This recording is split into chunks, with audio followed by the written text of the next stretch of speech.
Guys, welcome back to Sanjeev Pandey. आप देख रहे हो एड्यू मंत्रा और यहाँ पर आज हम करने वाले हैं मैकेनिकल प्रॉपर्टीज ऑफ सॉलिड्स, वो भी वन शॉट में। तो यहाँ मैं आपको पहले ही बता दूँ, चैप्टर याद दिलाएगा भाई 9th-10th की कंसेप्ट। बहुत सिंपल है, मतलब ऐसा नहीं कि 9th-10th की कंसेप्ट की, पर मैं बोल रहा हूँ इतना ईजी है कि आपको लगेगा कि आप कोई 9th या 10th का चैप्टर पढ़ रहे हो। लिटरली मतलब मज़ेदार, ठीक है। अच्छा, तो अगर मैं बात करूँ हम 11th फिज़िक्स के जो टेक्स्ट बुक की, उसमें शुरुआत वाला हिस्सा जो है, शुरू के 3 चैप्टर्स जो आप कहते हो, वो असल में आता है प्रॉपर्टीज़ ऑफ बल्क मैटर में, ठीक है। तो यानी कि फिज़िक्स में क्या पढ़ते हैं सर, एक तो एनर्जी के बारे में पढ़ रहे होते हैं, ठीक है, एक मैटर के बारे में पढ़ रहे होते हैं।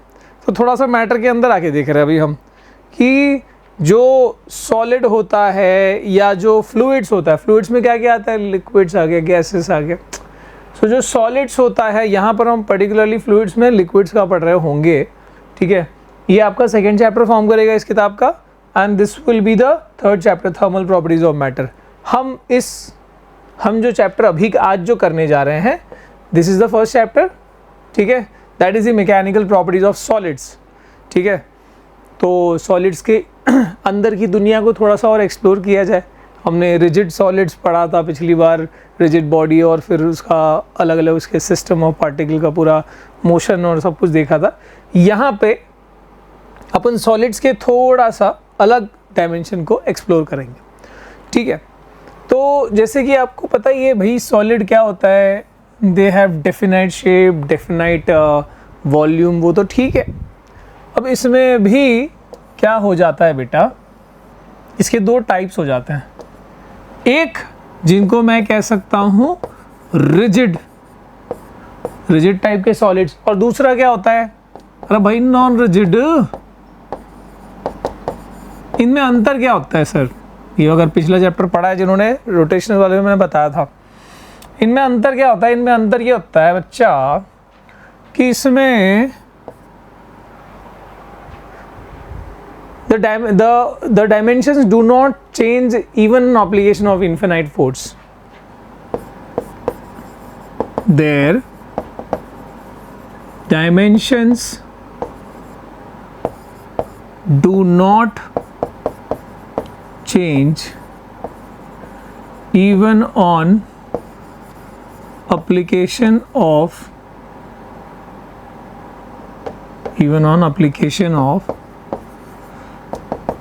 इनफाइनाइट फोर्स या इनफाइनाइट डिफॉर्मिंग फोर्स। मतलब तुम इसको डिफॉर्म करने की कोशिश कर रहे हो, पर ये एकदम मतलब क्या बोलते हैं उसको, टस का मस नहीं हो रहा। मतलब क्या, मतलब फॉर एग्जांपल ये वो सॉलिड है जिसको मैं बोल रहा हूँ एकदम अति पत्थर है भाई, अति रिजिड है।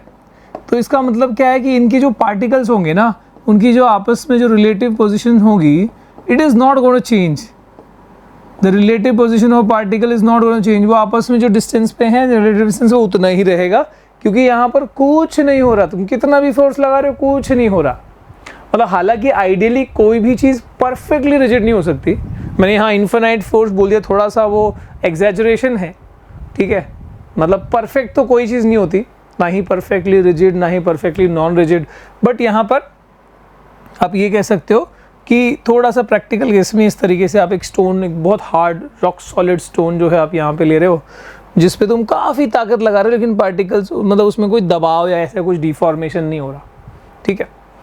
सो दैट इज़ रिजिड, जिसके बारे में हमने पिछले चैप्टर में काफ़ी एक्सप्लोर करा था, ठीक है। अभी हम बात कर रहे हैं किसकी, नॉन रिजिड की sir.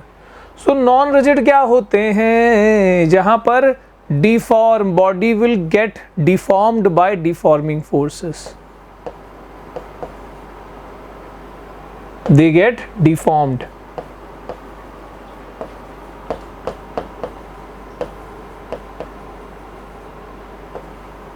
by application of deforming force, ठीक है। मतलब तुमने मान लो इसके ऊपर फोर्स लगाया, ठीक है, थोड़ा सा ऐसे वैसे टाइप का फोर्स लगाया, और इसके कुछ शेप साइज में कुछ बदलाव हो गया, ठीक है, उस फोर्स लगाने से, यानी कुछ डिफॉर्मेशन आ गया, तो that is non rigid of course, ठीक है। फॉर एग्जांपल आटा ले लो, उसको दबा दिया दब गया, या एक रबर की बॉल ले लो, उसको भी दबाया दब गया, हालांकि उसको छोड़ने के बाद वापस नॉर्मल हो जाएगा, बट डिफॉर्म तो हो रहा है ना, सो उसको हम नॉन रिजिड कैटेगरी में ले जाएंगे। अब नॉन रिजिड में भी सर, नॉन रिजिड की ही हम ये चैप्टर में जो चर्चा करेंगे वो किसकी बात होगी, वो नॉन रिजिड की बात होगी। इस चैप्टर में हम ये पढ़ने वाले हैं। अब इसके भी सर दो टाइप होते हैं, एक जिसको हम कहेंगे इलास्टिक सॉलिड, और दूसरा जो होगा नॉन इलास्टिक या फिर पिलास्टिक।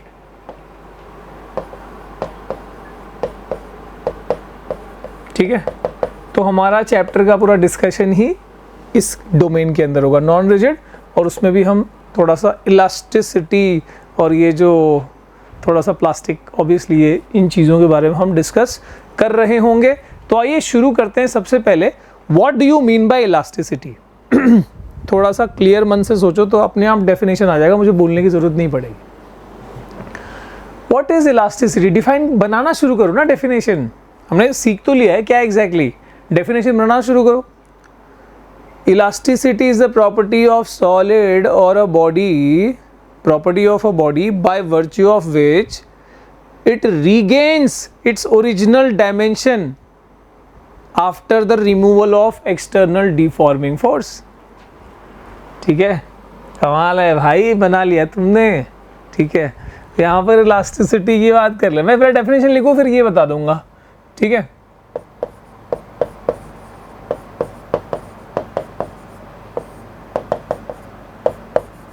the property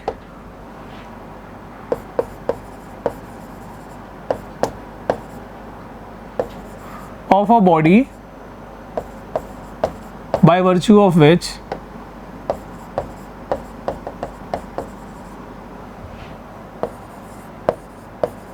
क्या बोला मैंने? It regains its original dimension after removal of the external deforming force।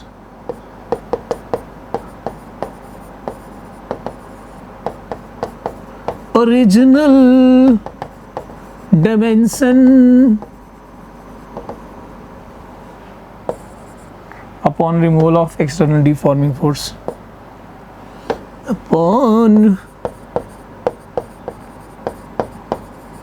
of external deforming force। Alright, तो डिफॉर्मिंग फोर्स वो फोर्स होता है विच ब्रिंग्स डिफॉर्मेशन। ठीक है, हम जो फोर्स लगाते हैं जिससे deformation, the force that causes deformation in body are called deforming forces. ठीक है, लिख दूं यहां पे, the force that causes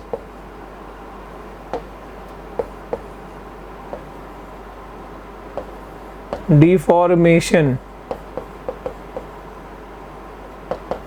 in a body are called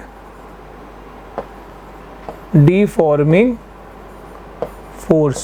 और ये कैसा होता है, ये this is obviously this is external type of force, हमको बाहर से लगाना पड़ता है। डिफॉर्मेशन मतलब क्या? चेंज इन शेप और size, change in dimension. Deformation क्या है? मतलब चेंज इन डायमेंशन। डायमेंशन का मतलब क्या? शेप या फिर साइज का हट भाई, चेंज करना। मतलब आपने जब मैंने डेफिनेशन ऑफ फोर्स बताया था लॉज ऑफ मोशन में, तो मैंने क्या बताया था? An external effort that changes, an external effort in the form of pull or push that changes or tends to change the state of rest or uniform motion or direction or dimension of the body. Force से dimension भी change हो सकता है, यानी shape और size भी change हो सकता है। हमने डायमेंशन के बारे में वहाँ नहीं पढ़ा था, वहाँ मोशन के बारे में पढ़ रहे थे। यहाँ पर आ गया डायमेंशन की, भाई फोर्स जो है वो डिफॉर्मेशन भी कर सकता है डायमेंशन में, यानी शेप और साइज में भी चेंज ला सकता है, जो हम देख रहे हैं। ठीक है, सो इलास्टिसिटी क्या, अच्छे से पढ़ लो भाई, पूरा चैप्टर इसमें बेस्ड है। The property of body by virtue of which it regains its original dimension upon the removal of the external deforming force। ये क्यों आता है? फॉर एग्जाम्पल मान लो कि तुम ये कह रहे हो कि कोई भी चीज़ जो है वो एटम से बनी है या मॉलिक्यूल से बनी है। मान लो ये वो एटम्स और मॉलिक्यूल्स, ऐसे वैसे तो ये स्प्रिंग एंड बॉल अरेंजमेंट है, एक क्यूब बना हुआ है जो कई सारे बॉल को स्प्रिंग से अटैच करके ऐसे बना हुआ है। अब इसी में पहले समझ लो कि, और इसी तरीके से होता है जो तुम्हारा एटम्स एंड मॉलिक्यूल्स का जो अरेंजमेंट होता है कोई भी सब्सटेंस के अंदर, ऐसे ही होता है, जिसमें जैसे ये बॉल है वैसे अपना वहाँ पर एटम्स या मॉलिक्यूल्स होता है, और जैसे ये स्प्रिंग है वैसे वहाँ पे क्या होता है, द इंटर एटॉमिक या फिर inter molecular force of attraction होता है, राइट। तो वो ऐसे अपने आप को अरेंज रखते, तो बिल्कुल ये बॉल एंड स्प्रिंग स्ट्रक्चर ये वैसा ही रिप्रेजेंट कर रहा है जैसे एटम्स आपस में इंटरमॉलिक्यूलर फोर्स से अटैच्ड होता है। अब इसमें बताओ कि अगर मैं फोर्स लगा के थोड़ा सा इसको बाहर खींचूं या फिर अंदर दबाऊं, तो दोनों ही केसेस में, चाहे मैं पुल करूं या पुश करूं, दोनों ही केसेस में मैं डिफॉर्मिंग फोर्स लगा रहा हूं। और उस डिफॉर्मिंग फोर्स से होगा क्या यहाँ पे कि ये स्प्रिंग जो है कहीं पे स्ट्रेच हो रहा है, कहीं पे वो कंप्रेस हो रहा है, और इस वजह से वो क्या करेगा, उसके अंदर एक रिस्टोरिंग फोर्स होता है स्प्रिंग में, वो वापस उसके वो एटम को पुरानी पोजीशन में लाने की कोशिश करेगा। यानी वहाँ पर क्या डेवलप हुआ, दी डिफॉर्मिंग फोर्स जब हमने लगाया तो क्या डेवलप हुआ, रिस्टोरिंग फोर्स। वैसे ही हर सब्सटेंस में जो भी हम बॉडी की बात कर रहे होंगे वहाँ पर भी इस कंसेप्ट का आना जरूरी है। तो यानी हमने बताया कि हाँ भाई एक्सटर्नल शेप या साइज चेंज करने के लिए डिफॉर्मिंग फोर्स की ज़रूरत है, तो वो वापस जो अपने आप को रीगेन करता है वो क्यों कर पाता है, this regains because of the internal restoring force. ठीक है, ये दिस रीगेन्स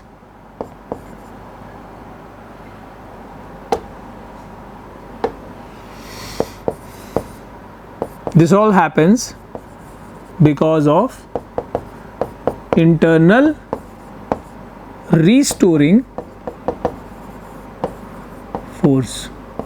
ठीक है, और ऑफ कोर्स जब हम बात कर रहे हैं भाई इलास्टिक नेचर की, तो जितना डिफॉर्मिंग फोर्स रहेगा उतना रिस्टोरिंग फोर्स डेवलप हो रहा होगा। मैं इलास्टिक नेचर की बात कर रहा हूँ। ठीक है, तो यहाँ पर हमने ये समझ लिया कि भैया इलास्टिसिटी क्या होता है, डिफॉर्मिंग फोर्स क्या होता है, रिस्टोरिंग फोर्स क्या होता है। एक और बार देख ले, property by virtue of which solids regain to its original dimension after removal of external deforming force. What is deforming force? Force that causes deformation, that is change in dimension, shape या size.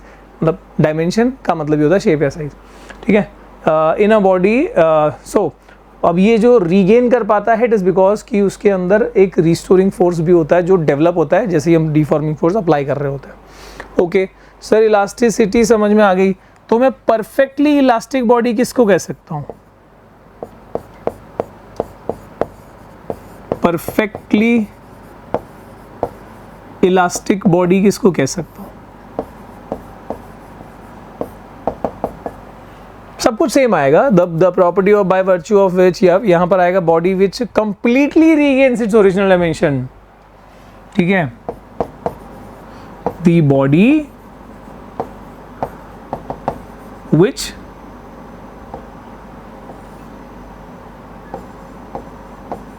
completely regains its original dimension। जैसे कि मैं पहले से लिख के ला सकता था, लेकिन चैप्टर में कुछ और है नहीं, डेरिवेशन पेरिवेशन टाइप का कुछ, तो बोले यार क्या करेंगे, पर पढ़ना हो जाएगा, फिर रीडिंग हो जाएगी।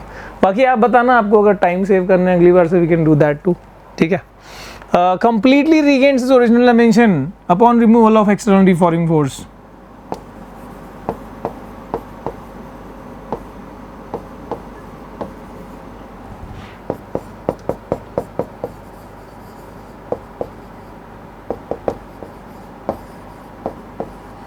However large the force be, बहुत जरूरी है बोलना।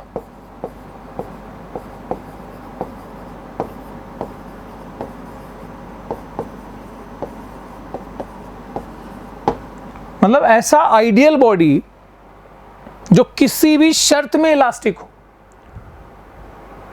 कुछ लिमिट तक तो हर चीज जो मतलब छोटी मोटी चीजें भी इलास्टिक होंगी, पर परफेक्टली इलास्टिक का मतलब एकदम आइडियल कंडीशन हो गई ना यार। तुम कितना ही फोर्स लगा लो, जो फोर्स हटाओगे वो बिल्कुल अपने पुराने डायमेंशन पे आ जाएगा। दैट इज, यह वो चीज होती है तुम्हारी इलास्टिक भयंकर इलास्टिक, ठीक है। तो ये बात अपन ने यहाँ पर समझ ली। परफेक्टली प्लास्टिक किसको बोलेंगे? एकदम विपरीत बोल दो इसका। परफेक्टली प्लास्टिक बॉडी किसको बोलेंगे? अरे भैया एकदम उल्टा, ठीक है। जो अच्छा इसके एग्जाम्पल में, हालांकि परफेक्ट कोई नहीं होता, जैसे मैंने बोला परफेक्ट तो कुछ हो ही नहीं सकता सर, तो इसके एग्जाम्पल में क्वाड्स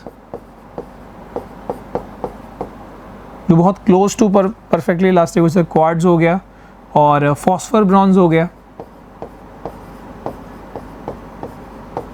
इसका ना जिक्र तुम सुनोगे जब कहीं पे ऐसे ज़रूरत पड़ेगी ऐसे स्ट्रिंग की जिसमें बहुत तगड़ी इलास्टिसिटी सही तरीके से होनी चाहिए, ठीक है, रिगेन करने की ताकत कमाल की होनी चाहिए, तो उस टाइम पे यहाँ पे इसका यूज़ वहाँ पर हो रहा होगा, ठीक है। फिलहाल परफेक्टली प्लास्टिक क्या होगा? The body which do not regain,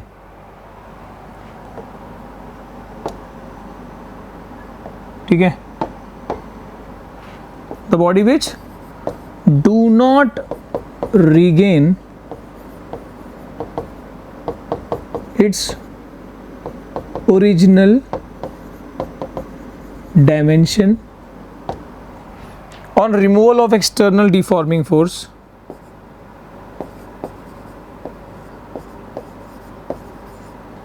removal of external deforming force, ठीक है। however small the force be, यहाँ पे बोल सकते हैं ना, या फिर आप ऐसे लिख दो, do not regain the original dimension at all, है ना, बिल्कुल भी रीगेन नहीं कर पाता। तो आप इसके एग्जाम्पल में क्या लिख सकते हैं सर? इसके एग्जाम्पल में पैराफिन लिख सकते हैं। इसके एग्जाम्पल में वो क्या होता है, वो पुट्टी पता है क्या होता है? वॉल पुट्टी पता है? वॉल पे सब प्लेन करने के लगाते हैं, ठीक है। तो that can be used, paraffin भी हो सकता है इसके अंदर, ठीक है। और कोई भी ऐसी चीज़ जो बिल्कुल उसके शेप को जैसे चेंज कर दो, आई थिंक क्ले भी आ जाएगा ना इसमें, फोर्स लगाया जो शेप में उसको ले गया वो शेप में चला गया, ठीक है। नथिंग, इसमें बताया नथिंग कैन बी एकदम परफेक्ट, पर हमको क्लोज टू परफेक्ट वाले में हम एग्जाम्पल यहाँ पर लिखते जा रहे हैं, आगे चले हैं। तो हमने यहाँ पर क्या सीख लिया बच्चा? हम जा रहे हैं, हम domain, so basically mechanical property और हम सॉलिड्स पढ़ रहे हैं, जिसमें हमने रिजिड तो पहले ही पढ़ लिया पिछले चैप्टर में। यहाँ पर हम नॉन रिजिड की बात कर रहे हैं, उसमें भी हम जो दो टाइप देखा हमने, इलास्टिक, नॉन इलास्टिक। इलास्टिक जो रीगेन कर पाता है अपने ओरिजिनल डायमेंशन को और removal of external deforming force, और इन इलास्टिक या प्लास्टिक वो रहेगा जो बिल्कुल भी रीगेन नहीं कर पाता।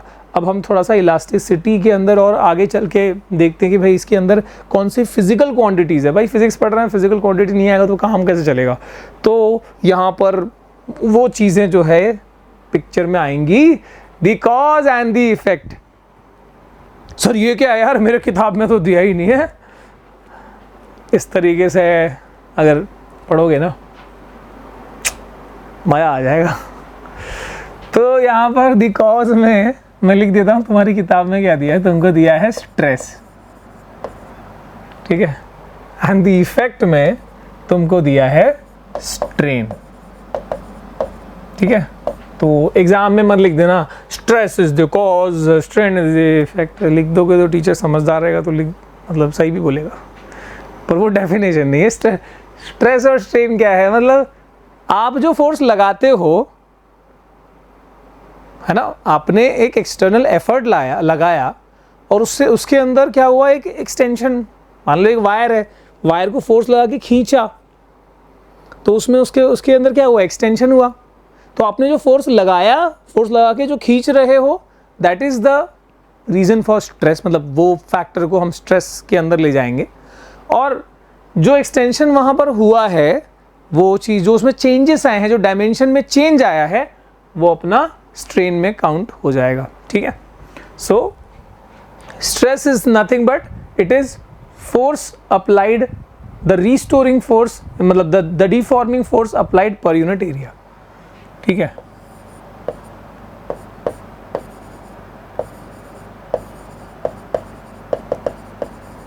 सर ये तो प्रेशर का डेफिनेशन लग रहा है, पर ऑफ कोर्स यहाँ पर हम डायमेंशन मतलब इलास्टिसिटी या फिर हम चेंज इन डायमेंशन के हिसाब से बात करें ना। Deforming force applied per unit area, तो इसका मतलब सर स्ट्रेस की का फॉर्मूला बताना चाह रहे हो आप? यस, बिल्कुल बताना चाह रहा हूँ, बिल्कुल शर्म की बात नहीं है। Stress is equal to deforming force by area जिसके ऊपर फोर्स लगाया गया है। तो सर इसका मतलब क्या है? ये बिल्कुल ये इसका जो यूनिट होगा क्या वो बिल्कुल प्रेशर की यूनिट जैसा रहेगा? न्यूटन पर मीटर स्क्वायर। बिल्कुल सही बोल रहे हो यार, तुमको तो सब आता है यार। ऐसा यूनिट की बात कर रहा हूँ, सीरियस तुम अपने से लिख सकते हो। डायमेंशन क्या होगा इसका? अरे सर फोर्स का होता है मास इनटू एक्सेलरेशन, और यहाँ पर अपॉन एरिया भी है यानी बाय L2 भी है, तो ये ऊपर आ गया, तो ये क्या हो जाएगा? ये L-1 हो जाएगा। So yes, this is the dimension. सही है, यानी प्रेशर का जो डायमेंशन है और यूनिट है वही यहाँ पर आ गया है। कोई दिक्कत है तो बताना भैया। ठीक है, अब एक और बात देखी गई कि भैया इलास्टिक बॉडी के लिए ना बबुआ, डिफॉर्मिंग फोर्स जो होता है ना, it is equal to restoring force. तो आप ये भी कह सकते हो कि पूरा बाहर पे डिपेंड ना करके सीधे अगर हम उस केस में उस ऑब्जेक्ट के ऊपर पूरा भार डाल दें, तो we can also write, therefore we can also write stress. अरे भैया स्ट्रेस थोड़ा ज़्यादा ले लिए क्या जगह?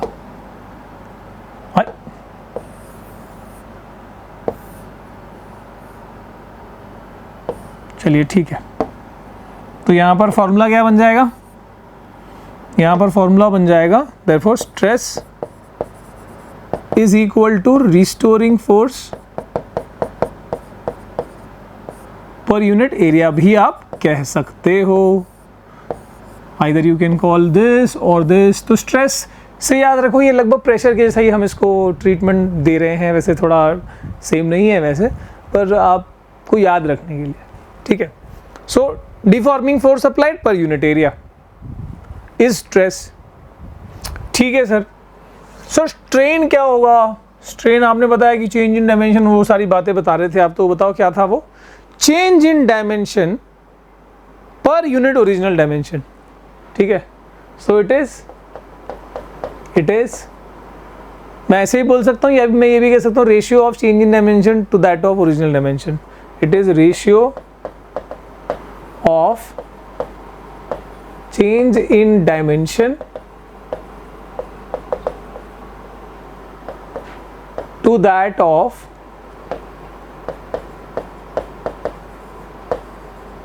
Original dimension. मतलब क्या है सर? मतलब ये कि अभी फिलहाल तो इसका तुम ये लिख दो। So strain will be equal to what?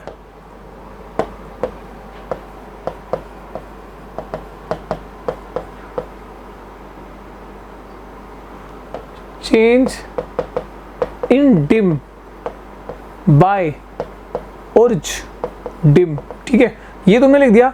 अब इसके यूनिट और डिम क्या होगा बताओ इसका?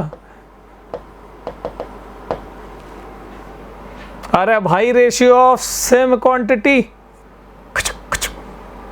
तो no unit and no dimension. ये ऐसे फिजिकल क्वांटिटी है यार, कैसा क्वांटिटी है? हैं? हाँ जी। अब यहाँ पर बात ये उठती है सर कि आपने चलो स्ट्रेस बता दिया, स्ट्रेन बता दिया, काफ़ी स्ट्रेस और काफ़ी स्ट्रेन दे दिया, क्योंकि अभी इसमें तो कहानी शुरू हुई है। हाँ जी तो स्ट्रेस और स्ट्रेन के टाइप्स भी होते हैं, मतलब हम किस तरीके से हम वो अप्लाई कर रहे हैं उसके ऊपर बेस्ड। ये जो है ये मेजरली दो टाइप का होता है।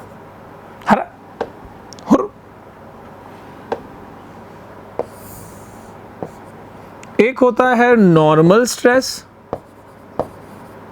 और एक होता है अब नॉर्मल स्ट्रेस। सर ये कैसी बातें कर रहे हो, ऐसे दिमाग स्ट्रेस में चल रहा है। और एक होता है टेंजेंशियल या फिर शियरिंग स्ट्रेस। ठीक है, तो अब बात समझ लो यार, मतलब इतना तो तुम समझदार बन ही गए हो कि नॉर्मल स्ट्रेस को, this is 1, this is 2E, और ये 1 को भी मैं 3 टाइप में बता रहा हूँ। इसमें आता है एक टेंसाइल स्ट्रेस,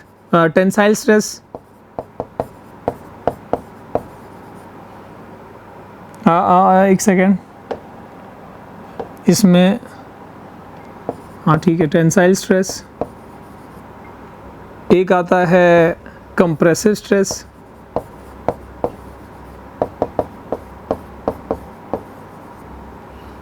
और एक आता है वॉल्यूमेट्रिक स्ट्रेस या हाइड्रोलिक स्ट्रेस।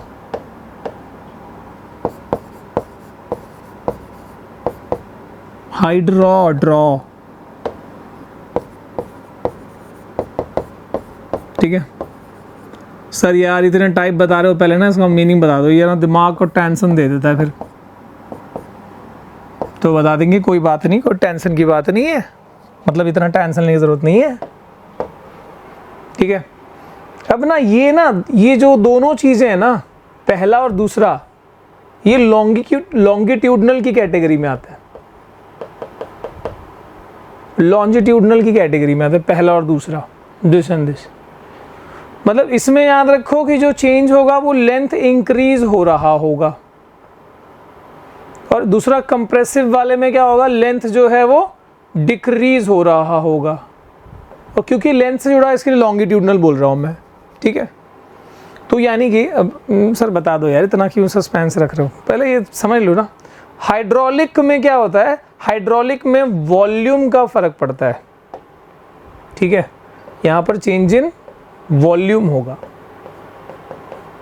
ठीक है, व्हेन आई से टेंजेंशियल या शेयरिंग, तो यहाँ पे चेंज इन शेप होगा।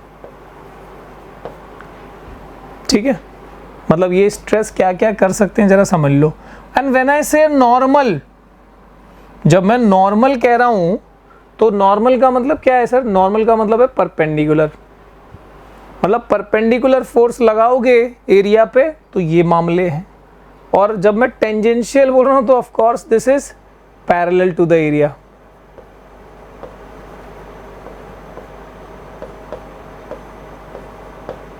Parallel to the area, this is perpendicular to the area. Sir अभी बताओ फॉर्मूला चाहिए मेरे को, ऐसा काम नहीं चलेंगे। तो यार मतलब इतना बेसब्री भी ठीक नहीं है, चलो फिर भी बता देता हूं मैं। मान लो कि एक वायरवा है, उसका ओरिजिनल उसका जो रेडियस है, मान लो लेंथ L है, जो भी है,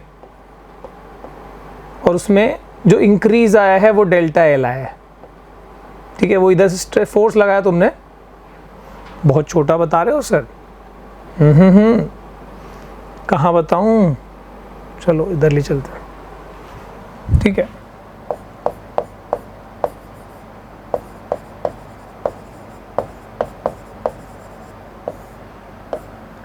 फोर्स परपेंडिकुलर टू एरिया।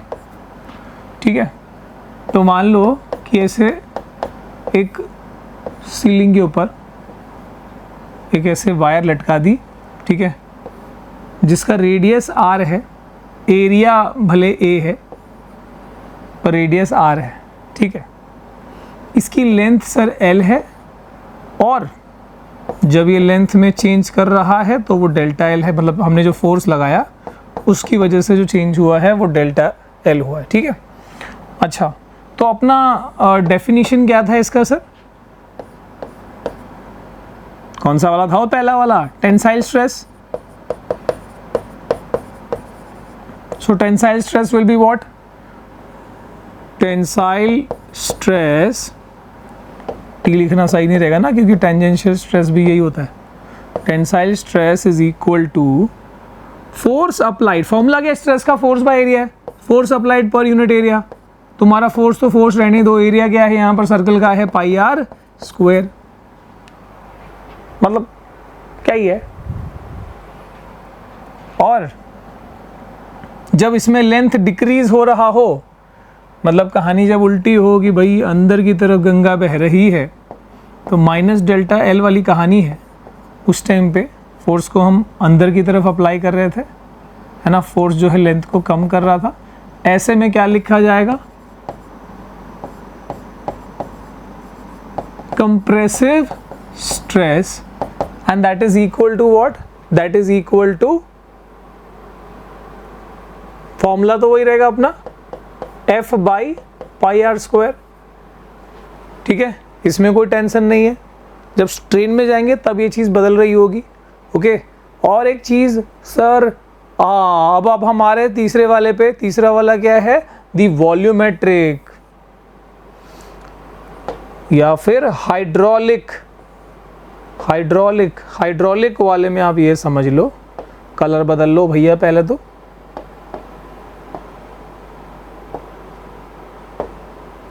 इधर ले लें। इफ सपोज ये कोई एक ऑब्जेक्ट है और इसके ऊपर हम ये कहते हैं कि भैया मान लो इसका वॉल्यूम v है, हम चारों तरफ से, चारों दिशाओं में से ऐसा फोर्स लगाया कि ये सीधे छोटा हो गया। मतलब यहां पर याद रखना शेप बिल्कुल चेंज नहीं हुआ है, नो चेंज इन शेप, सिर्फ यहां पे साइज बदली है। ठीक है, तो यहां पर change in volume only, shape में कोई चेंज नहीं आया है भैया। तो मान लो ये कम हुआ है ना वॉल्यूम, तो माइनस डेल्टा वी लिख देता हूं मैं। ठीक है, फिलहाल मेरा जो फॉर्मूला होगा फोर्स, मतलब स्ट्रेस का, स्ट्रेस इज इक्वल टू, अरे कौन सा स्ट्रेस होगा ये,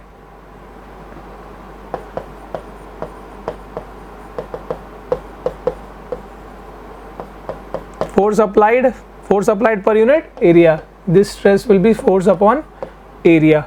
ठीक है सर, हर जगह पे आप फोर्स अपॉन एरिया ही लिख रहे हो, स्ट्रेस में तो कोई टेंशन ही नहीं है, बिल्कुल टेंशन नहीं है, सिर्फ क्या क्या चीजें हो रही है वो बताते जा रहा हूँ। ठीक है, और एक एग्जाम्पल लेते हैं जहां पर हमने क्या 3 देख लिए, मतलब नॉर्मल वाले, सब जगह पे देखो फोर्स जो है वो परपेंडिकुलर है, समझ रहा है क्या, हर जगह पे फोर्स इज परपेंडिकुलर। आप ये एक और चीज याद रखना कि ये ऐसी आइडियल कंडीशन कब ला सकते हैं कि सब जगह सर इक्वल फोर्स लगे, सिर्फ इतनी बात नहीं है, और भी जगहों से लगानी पड़ेगी। तो ऐसा करने के लिए ना, जिस भी सॉलिड के ऊपर हमको हाइड्रोलिक स्ट्रेस लगाना है, तो हाइड्रोलिक वर्ड से ही समझ में आ रहा है कि भाई यहाँ पर लिक्विड की प्रेजेंस आ गई, तो बेसिकली इसको ना किसी लिक्विड में डाल के और लिक्विड पे प्रेशर लगाते हैं, तो लिक्विड इन रिटर्न, पता है ना, एक्सर्ट प्रेशर, तो लिक्विड यहाँ पर इन रिटर्न चारों तरफ से बराबर का प्रेशर लगाएगा, इसलिए हाइड्रोलिक टर्म है यहाँ पर यूज। ठीक है, अच्छा इसके बाद अगर हम बात करें तो लेट्स टेक अनदर एग्जांपल। मान लो कि एक बॉक्स है, ठीक है, मैं पीछे का एकदम ऐसा वो सब जो उसकी चीज़ें हैं वो नहीं दिखा रहा हूँ, एक बॉक्स है, दिखा दूंगा तुमको अगर टेंशन होगा तो। ठीक है,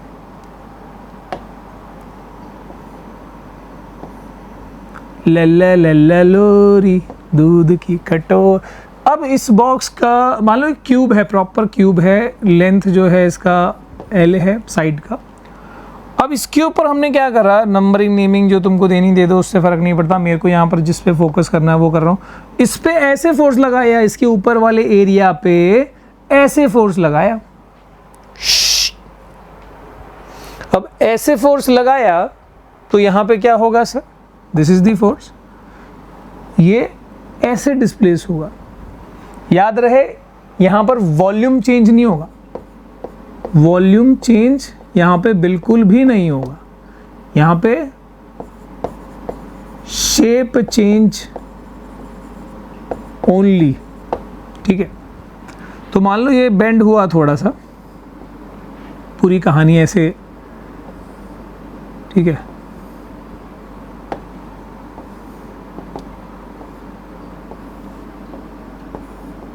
मान लो ऐसे बेंड हुआ है, मान लो थीटा जितना एंगल पे ये बेंड हुआ है, ठीक है। वॉल्यूम उतनी है, सिर्फ शेप जो है वो थोड़ा अब यहाँ पर बदल गया है। कितना डिस्प्लेस हुआ, ये वाला कितना है, सो लेट दिस डिस्प्लेसमेंट भी डेल्टा एल। मान लो ये डिस्प्लेसमेंट कितना है, डेल्टा एल है। तो ऐसे में बेटा अब ध्यान रखना, इसका लेंथ था एल साइड का, डिस्प्लेसमेंट हुआ है डेल्टा एल, और ये वाला चीज़ है थीटा, ठीक है। तो अब यहाँ पर क्या मैं इसको एक बड़ा सर्कल बना सकता हूँ कैसे? इस बड़े सर्कल का ये लेंथ ऑफ आर्क हो गया, ठीक है, and this becomes a radius, सही है। तो theta is central angle length of arc upon radius होता है, theta is equal to delta L by L लिख सकता हूँ मैं, ठीक है। सर ये क्या कर रहे हो, क्यों कर रहे हो, क्यों करना है, ये ना तुमको स्ट्रेन में समझ में आ रहा होगा। फिलहाल मैं ऐसे लिख के रख देता हूँ ना यार, हम जानते हो ना, टेंशन क्यों ले रहे हो तुम, बस ये करो फोर्स अपॉन एरिया। यहाँ पर भी टेंजेंशियल स्ट्रेस है ना, ये टेंजेंशियल फोर्स लगा है, tangential stress is equal to force applied per unit area. चुपचाप बैठो ये करके, सब जगह पे force upon area, force upon area, force upon area, मतलब स्ट्रेस का तो कोई स्ट्रेस ही नहीं है बेटा। यहाँ पर तुमने देख लिया कि भाई यहाँ पर कहानियाँ जो है वो सिर्फ एक ही चीज़ की चल रही है कि क्या क्या चेंज हो रहा है उस हिसाब से, और बाकी स्ट्रेस इज इक्वल टू, इन दोनों में हमने बोला स्ट्रेस इज, तो सीधे इसको लॉन्गिट्यूडनल स्ट्रेस ही बोल दूं, ठीक है। So stress is equal to force applied per unit area, और जहाँ पे यहाँ पे एरिया क्या है इस वाले में, पाई आर स्क्वायर, अगर हम इस वायर की बात कर रहे हैं, ठीक है। इसमें भी in general force upon area लिख रहा हूँ, इसमें भी in general force upon area. अब ज़रा यहाँ पर ध्यान देना बेटा, क्योंकि अब इनकी वजह से जो चेंज इन, जो इफेक्ट प्रोड्यूस होगा, जो स्ट्रेन आएगा, उस पे मेरा ध्यान थोड़ा ज़्यादा रहेगा। सो नाउ अभी तुमको सब मालूम कि स्ट्रेन क्या होता है, चेंज इन डायमेंशन में ओरिजिनल डायमेंशन। तो यहाँ पर बेटा क्या मैं स्ट्रेन को 3 भाग में बांट सकता हूँ। एक हो गया लॉन्गिट्यूडिनल, ठीक है, एक हो गया वॉल्यूमेट्रिक, और एक हो गया शेयरिंग,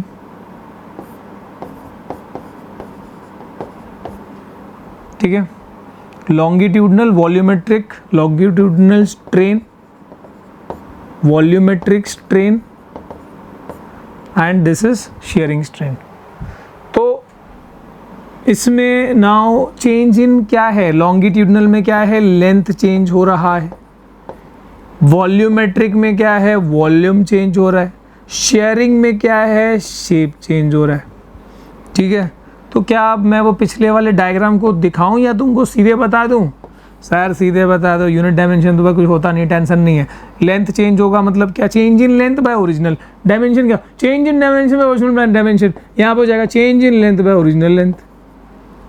लेंथ बढ़ रही है तो प्लस डेल्टा एल रहेगा, कम हो रही है तो माइनस डेल्टा एल, बढ़ रही है तो उसको तुम क्या बोलोगे, टेंसाइल टाइप में ले आओगे, और फिर कम हो रही है तो कंप्रेसिव टाइप में, ठीक है। सर वॉल्यूमेट्रिक में क्या होगा, अरे भैया सिंपल है, क्या है, वॉल्यूम का ही तो चेंज है, और जनरली हमने जो केस लिया उसमें वॉल्यूम कम हो रही है, ठीक है। यहाँ पर इस वाले में क्या था कि बेटा ये ओरिजिनल लेंथ थी, और तुमने जब फोर्स लगाया था उस हिसाब से उसकी लेंथ डेल्टा एल से बड़ी थी, ठीक है, बिकॉज ऑफ दिस फोर्स, तो तुमने ये लिख दिया था, ठीक है। वॉल्यूमेट्रिक में क्या होगा, ओरिजिनल वॉल्यूम V थी, और तुमने जब फोर्स लगाया उससे वॉल्यूम घटी है, कितनी घटी है, डेल्टा V से घटी है, तो यहाँ पर आ जाता है minus delta V by V। अगर मान लो ऊपर की तरफ ऐसे कर रहे होते तो प्लस में आता, वो वाली केस तुम लेते नहीं, ठीक है। हम हाइड्रोलिक प्रेशर लगा के छोटा करने की बात कर रहे होते हैं, ठीक है, इसलिए यहाँ पर ये minus delta V by V लिख रहे होते हैं, ठीक है। शेयरिंग स्ट्रेन, शेप चेंज करने वाली जो हम बात कर रहे थे, जहाँ पे टेंजेंशियल स्ट्रेस लगा था, तो वहाँ पे क्या हो जाएगा, इस वाले में शेयरिंग स्ट्रेन क्या हो जाएगा, चेंज इन डायमेंशन, यानी कि this delta L by L, है ना, चेंज इन डायमेंशन, वो जो डेल्टा एल बाय एल ही लिखोगे यहाँ पे। अब डेल्टा एल बाय एल तो भैया थीटा है, तो क्या मैं इसको थीटा लिख सकता हूं? Yes, so this is delta L by L which is also equal to theta, ठीक है। कौन सा वाला केस? हमारा वो जहाँ पे एस एफ टेंजेंशियल फोर्स लगा था, जहाँ पे इस तरह का वो बेंड हुआ था, ठीक है, theta, this is delta L, this is L, दिख रहा है ना? मैं एकदम एंटिक डायग्राम बना रहा हूँ, ओके। तो नाउ यू नो कि भैया स्ट्रेस जब भी लगाओगे तो स्ट्रेन बनेगा। ज़्यादा बाहर से स्ट्रेस दे रहे हो सर, दिमाग में स्ट्रेन बन रहा है, वो मेंटल स्ट्रेन हो रहा है मेरे को, क्योंकि आप स्ट्रेस दे रहे हो। समझ रहे हो? मतलब समझने के लिए समझो इसको। तो यानी कि सर ये आसान है, कोई मुश्किल नहीं। Stress is equal to force applied per unit area, strain is equal to change in dimension by original dimension, ठीक है। ये तीन तरीके का हो सकता है, या तो लेंथ से जुड़ा हुआ, ठीक है, या तो फिर वॉल्यूम से, और या तो फिर शेप से। अगर लेंथ से जुड़ा हुआ delta L by L, volume से जुड़ा है तो minus delta V by V, अगर शेप से जुड़ा है तो delta L by L which is also equal to theta, ठीक है। तो ये हो गया लॉन्गिट्यूडनल स्ट्रेन, वॉल्यूमेट्रिक स्ट्रेन और शेयरिंग स्ट्रेन, ठीक है।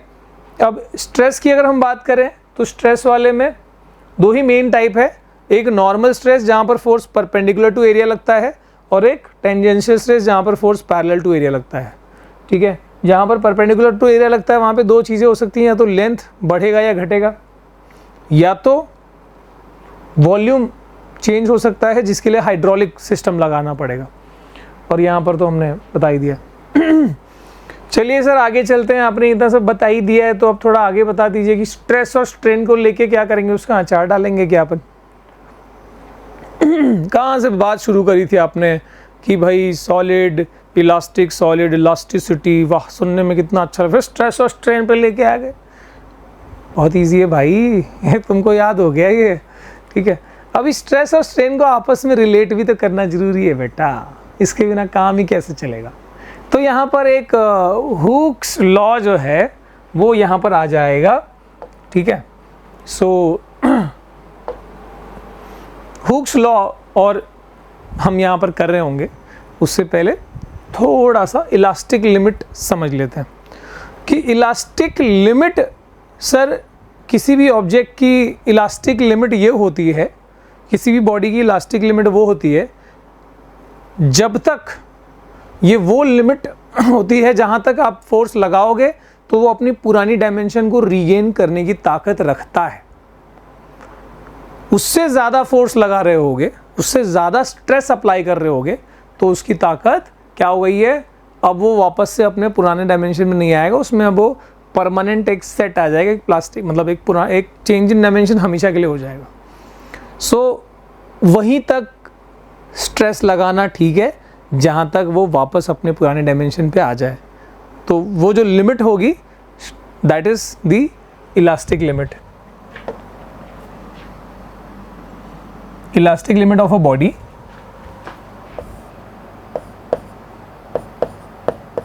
elastic limit of a body is the limit up to which it can regain its original dimension completely.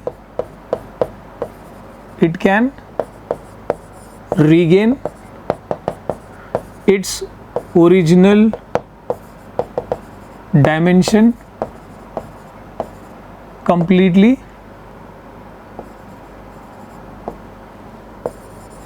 on removal of external deforming force and beyond which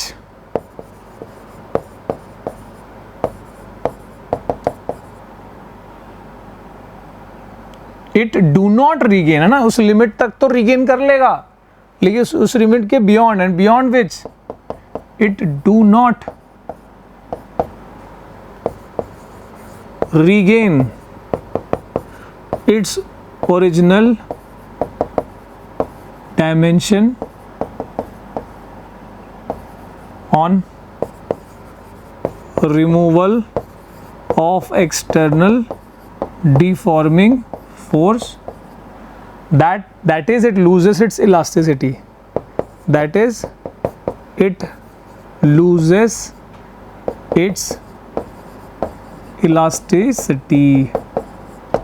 ठीक है, मतलब वो plastic behave करना शुरू कर देता है, इसलिए हम बोलते हैं इलास्टिक लिमिट, इसलिए हम इस लिमिट को क्या बोलते हैं, this limit is called elastic limit. ठीक है, अच्छा चलो यार, इलास्टिक लिमिट तो समझ आ गया कि भैया किसी भी चीज़ को अगर उसका इलास्टिसिटी को एंजॉय करना है उसके, तो उसके इलास्टिक लिमिट तक तुम जो है डिफॉर्मिंग फोर्स लगा सकते हो, क्योंकि उसके बाद फिर उसका इलास्टिक नेचर खत्म हो जाएगा, प्लास्टिक नेचर शुरू हो जाएगा. ठीक है. अच्छा, तो अब आते हैं हम हुक्स लॉ पे. हुक्स लॉ क्या होता है, मैंने बताया स्ट्रेस और स्ट्रेन की रिलेशनशिप देखेंगे अपन. तो बस भाई सिंपल सी बात है, तुमने क्या करा, तुमने ना एक वो लिया, वो मतलब क्या होता है सर, तुमने ना एक मान लो तार लिया, एक वायर लिया, ठीक है, और उस पर ना एक ऐसे वेइंग कुछ ऐसा वजन लटकाने टाइप का कुछ ऐसा बटखारा लगा दिया. बटखारा जानते हैं क्या होता है. तो अभी इसके ऊपर हम ना ऐसे लोड ऐड करते जा रहे हैं, ये वजन ये वजन ये तो लोड ऐड कर रहे हैं. तो यहाँ पर हम जो लोड ऐड कर रहे हैं उसी के अनुसार ये थोड़ा थोड़ा स्ट्रेच होगा, उसी के अनुसार जो है यहाँ पे क्या होगा, एक्सटेंशन होगा. ठीक है, बस यही बात है. हुक्स लॉ कुछ और नहीं बताता भैया. हुक्स लॉ बताता है कि within the elastic limit the load is directly proportional to extension. कितनी सीधी और सरल बात है यार. मतलब तुम ऑब्वियसली ऐसे कैसे भाई उसका एक्सटेंशन होगा, भाई लोड लगाना पड़ेगा ना, लोड लगाओ तभी एक्सटेंशन होगा.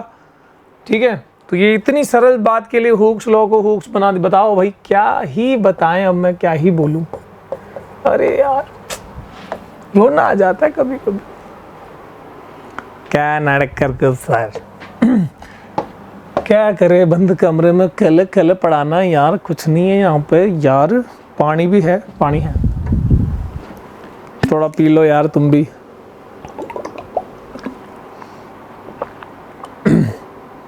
पता कितने बज रहा है अभी, 8:18 AM. कोई तो यहाँ पे एक ऐसा बंदा है, पता नहीं बच्चा है कि कच्चा है कि सच्चा है क्या है, जो ये कहता है कि सर नशे लेके आते हो क्या. यही है अपना नशा भाई. प्योर वाटर, मिनरल वाटर भी नहीं है, घर का वाटर, मटका वाटर. मतलब अपने को फ़र्क नहीं पड़ता उससे. अपने को फ़र्क पड़ता है कि हम कितनों को प्रकाशित कर पा रहे हैं. और खैर ये बहुत नॉर्मल सी बात हो गई, दैट इज़ ओके. ठीक है, अपना अपना काम करता है, चीज़ें होती हैं. चलो, so with in the elastic limit load is proportional to extension. ठीक है सर, इसको एक और तरीके से लिखा जा सकता है, और स्ट्रेस और स्ट्रेन की रिलेशन करनी ना भाई, तो इसको ये देखा गया कि this is not only for length, मतलब since it was applicable for all type of, सिर्फ ऐसा लेंथ के हिसाब से नहीं, वॉल्यूम के लिए भी, शेप के लिए भी, सबके लिए अप्लाई हो रहा था ये. इसलिए इसको सीधे सीधे फिर जनरलाइज जब किया गया तो उसको ऐसे लिखा गया कि the stress is the stress applied is directly proportional to the strain caused. ठीक है, लेकिन एक बात लिखनी जरूरी है, with in the elastic limit, क्योंकि उसके बाद तो भाई कहानियां ही बदल जाती हैं. With in the elastic limit. ठीक है, अब यहां पे तो एक चीज मिल गई सर कि stress is proportional to strain.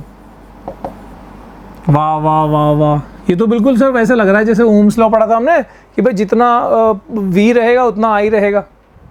V proportional to I है ना, V प्रोपोर्शनल टू I. वैसे यहाँ पर जितना जो है ना, उसमें क्या था, जितना वोल्टेज लगाओगे उतना ही करंट दौड़ेगा. ठीक है, तो वैसे ही यहाँ पे जितना स्ट्रेस अप्लाई करोगे उतना ही स्ट्रेनवा हो रहा है ना. तो अब इसको जैसे वहाँ पे V is equal to V proportional to I के बाद क्या किया, वो प्रोपोर्शनलिटी का साइन हटाया, कांस्टेंट लगाया. यहाँ पर भी वही होगा, इक्वल टू बदले. So stress is equal to a constant into strain. अरे भैया कांस्टेंट वा क्या लिखेगा यहाँ, के लिखेगा? नहीं रे भाई, नहीं रे बाबू मोशाई, इसको हम लिखेगा E, क्योंकि बात हो रही इलास्टिसिटी की. दिस इज कॉल्ड कोएफिशिएंट या फिर मॉडुलस ऑफ इलास्टिसिटी. मतलब हमको खरीदने के लिए नई बात मिल गई कि सर ठीक है यार, मतलब आपने बता तो दिया, मज़ा तो आया, पर अब फिर से एक नई बात आप ले आ दी है. तो वहाँ पर जैसे तुमने V प्रोपोर्शनल टू I के बाद R का जन्म हुआ था, V is equal to IR, फिर रेजिस्टेंस के बारे में पढ़ना शुरू किया.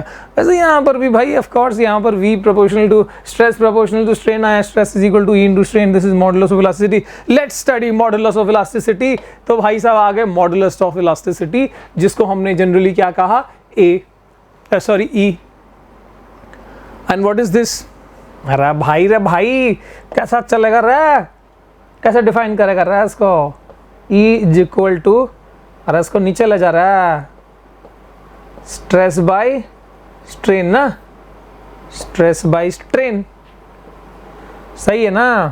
बस it is the ratio of modulus of elasticity is the ratio of, अरे चल का नहीं रहा है भाई,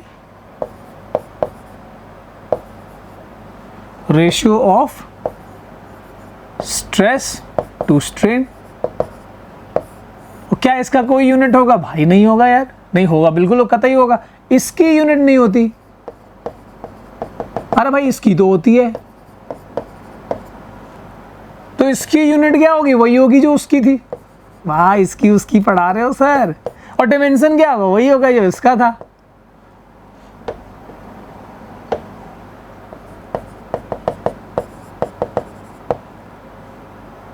M1L -1 T -2 ना, मुझे नहीं पता, मैं ऐसे लिखते जा रहा हूँ. स्ट्रेस का क्या था वो तुम निकाल उकाल के बताना भैया. So it is the ratio of stress, it is the ratio of stress applied to the strain caused. Yeah, it is the ratio of stress and strain within the elastic limit.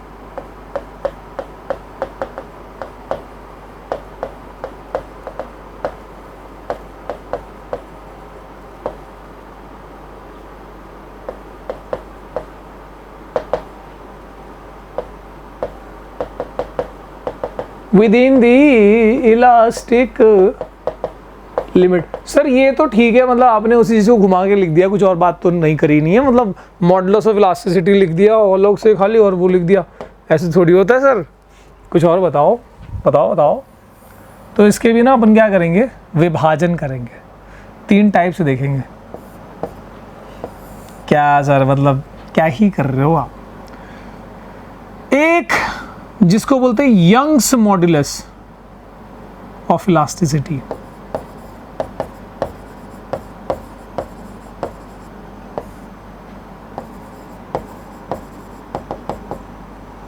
Elasticity, इसको Y से represent करते हैं. दूसरा है जिसको बोलते हैं bulk modulus.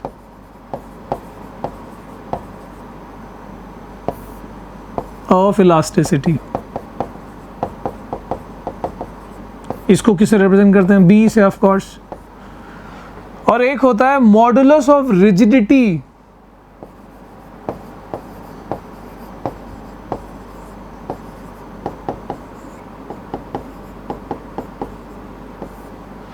या फिर क्या था वो शेप चेंज होना, शेयर मॉडुलस ऑफ इलास्टिसिटी।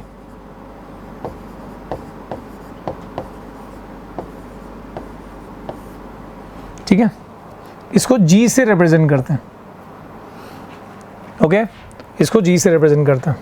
अरे फाइल सेव ना करें तो फिर ठीक बात नहीं है, ठीक बात नहीं। सो अच्छा, बल्क, तुमने कंप्रेसिबिलिटी सुना है ना कि भाई सॉलिड्स की बहुत कम होती है और गैसेस की सबसे ज़्यादा होती है, तो कंप्रेसिबिलिटी इसी से जुड़ा हुआ है। आप याद रखना, कंप्रेसिबिलिटी ऑफ सब्सटेंस के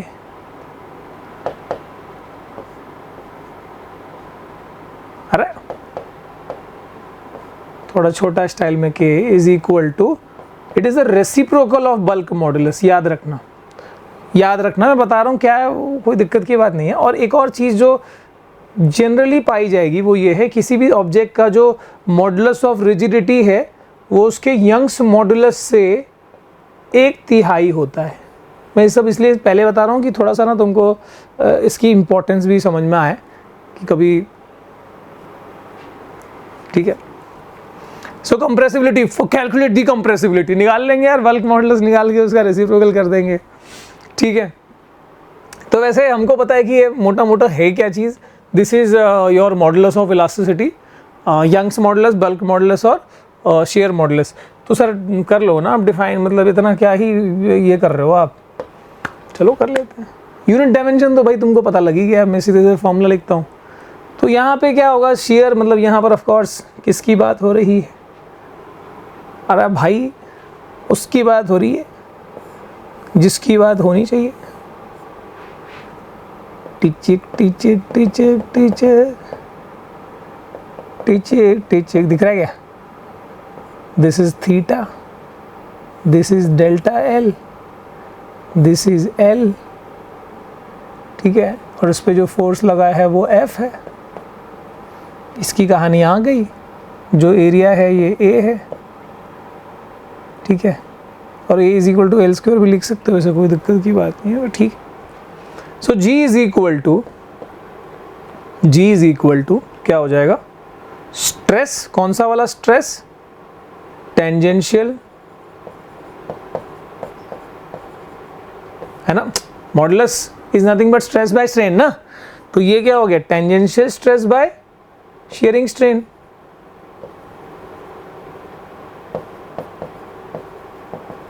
फॉर्मूला तुम लिखोगे, इस वाले में क्या होगा और इस वाले में क्या होगा? सर यहाँ पे तो पता है यार, मतलब इतना ही बुद्धू मत समझो यार। लेंथ एल है और कितना स्ट्रेच हुआ है, फोर्स लगाने से फोर्स एफ लगाया, एरिया उसका रेडियस आर था तो एरिया हो गया पाई आर स्क्वायर, और इंक्रीज इन लेंथ हुआ है डेल्टा एल। तो यहाँ पर मतलब वैसे तो फोर्स अप्लाइड पर, सो दिस इज कौन सा वाला? नॉर्मल स्ट्रेस है, नॉर्मल स्ट्रेस बाय लॉन्गिट्यूडनल ना,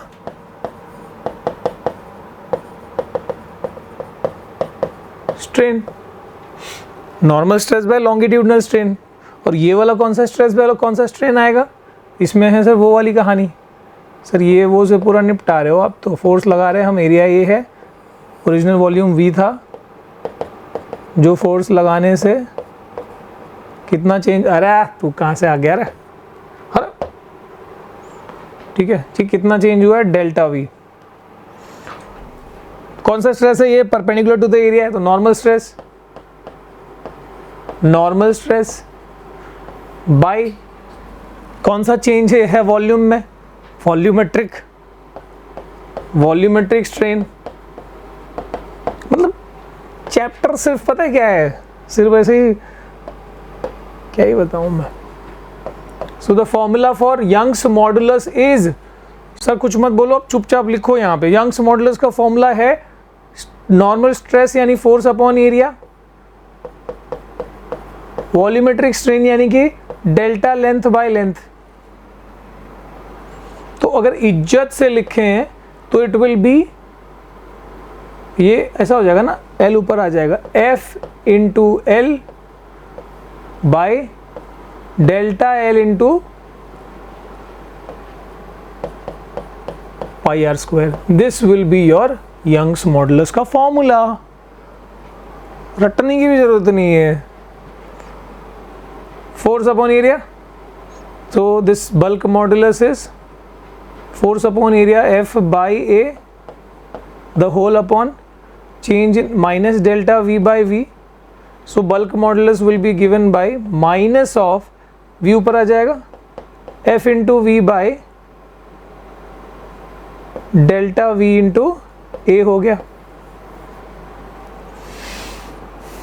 सही है। अब इसमें G equal to tangential stress यानी हर्ष नहीं है, area force applied per unit area the whole by delta L by L। तो you can write this as FL by A delta L। और मैंने बताया था कि भाई डेल्टा L by L को थीटा भी लिखते हैं, so this G can also be given by F by A theta.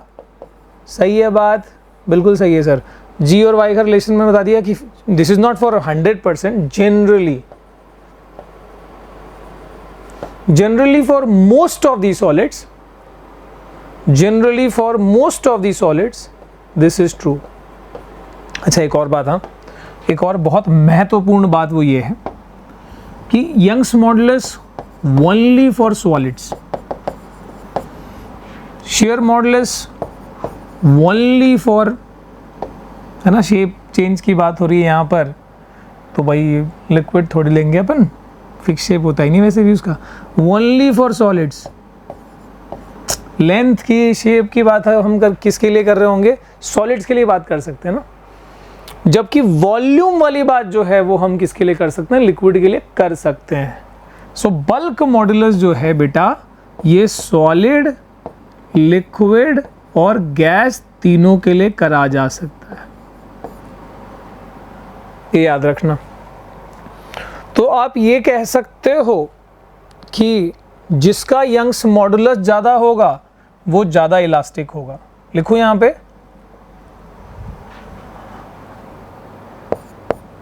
जिस सॉलिड का Y ज़्यादा होगा वो सॉलिड मोर इलास्टिक होगा। तो आप ये आपको पता होना चाहिए कि steel is more elastic than copper. इसकी वैल्यूज देखोगे तो पता लगेगा, ठीक है। और एक चीज, अगर तुमको ये पता है कि सबसे ज्यादा कंप्रेसिबिलिटी गैस की होती है, सबसे ज्यादा कंप्रेसिबिलिटी गैस की होती है, उससे कम होती है लिक्विड की, उससे कम होती है सॉलिड की, तो क्या तुम उल्टा इंटरप्रिटेशन कर सकते हो, क्योंकि दिस इज इन्वर्सली प्रोपोर्शनल है। तो सबसे ज़्यादा अगर कंप्रेसिबिलिटी गैस की है तो सबसे ज़्यादा बल्क मॉडुलस किसका होगा, सबसे ज़्यादा सॉलिड का। So bulk modulus of solid is highest compared and then comes liquid, और सबसे कम बल्क मॉडुलस किसका होता है, गैस का होता है। So this is the whole thing जो आप यहाँ पर देख सकते हो। ओके आगे चलते हैं, चलें आगे चलते हैं। सर आपने पता नहीं क्या क्या बढ़ा दिया, थोड़ा रिकॉल करो ना यार। तुमने इलास्टिक सॉलिड से शुरू करा था, elasticity, regain original dimension with respect to regain original dimension जब एक्सटर्नल फोर्स हटाते हैं, ठीक है। उसके बाद हमने क्या पढ़ा, उसके बाद हमने पढ़ा सर कि हाँ प्लास्टिक भी होते हैं जो रीगेन नहीं कर पाते हैं। फिर डिफॉर्मिंग क्या फोर्स क्या होता है, रीस्टोरिंग फोर्स क्या होता है। फिर हमने बोला कि ठीक है यार ये सब तो ठीक है, पर कॉज एंड इफेक्ट स्ट्रेस और स्ट्रेन पे आए कि force applied per unit area, और ये क्या था, change in dimension by original dimension. तीन टाइप्स हो गए, लेंथ और वॉल्यूम और शेप के हिसाब से। लेंथ वाले की हमने लॉन्गिट्यूडनल बोला, वॉल्यूम के लिए हाइड्रोलिक और वॉल्यूमेट्रिक स्ट्रेस और स्ट्रेन में, और इसके लिए शेयरिंग शेप के लिए। और फिर उसके हिसाब से फिर हमने हुक्स लॉ करा। हुक्स लॉ में बोला कि स्ट्रेस प्रोपोर्शनल टू स्ट्रेन होता है, और stress upon strain elastic modulus of elasticity आया, यंग्स मॉडुलस, बल्क मॉडुलस और शेयर मॉडुलस। चलते हैं बेटा आगे, और आगे देखते हैं कि भैया पॉइजन रेशियो, अब ये कौन सी पॉइजन की बात करी जा रही है? पॉइजन रेशियो क्या होता है सर? तो ज़्यादा घबराने की बात नहीं है बेटा, ये बड़ा ही मज़ेदार चीज़ है। ये वाली चीज़ ना लॉन्गिट्यूडनल के लिए होती है, लॉन्गिट्यूडनल वाले केस के लिए होती है। जैसे फॉर एग्जांपल हमने एक ले लिया वायर, ठीक है, मान लो, कितनी बातें माननी है समझ नहीं आती एक तो मान लो कि जब तुम उसको फोर्स लगा रहे हो, उस फोर्स लगाने से उसका लेंथ पहले एल था जो बढ़ के अब थोड़ा सा बढ़ गया, मान लो इतना सा बढ़ गया, अब डेल्टा एल हो गया, ठीक है। लेंथ बढ़ा है तो क्या ये ऐसे कम नहीं हुआ होगा? ऑफ कोर्स कम हुआ होगा इस तरीके से, ठीक है। तो ऐसे में कम हुआ है, मान लो रेडियस आर था, कम होके ऐसे में क्या हुआ, डेल्टा आर से रिड्यूस हुआ होगा, ठीक है। तो अगर इसके अनुसार लिखना चाहे, मान लो एरिया ए था, मान लो मैं एरिया कहता हूँ, एरिया ए था तो रिड्यूस हुआ होगा बाय डेल्टा ए, राइट। तो अब हमारा जो पॉइजन्स रेशियो होता है वो यही दोनों को रिलेट करा रहा होता है कि it is the lateral strain, it is a ratio of lateral strain to that of longitudinal strain. Ratio है ना ये,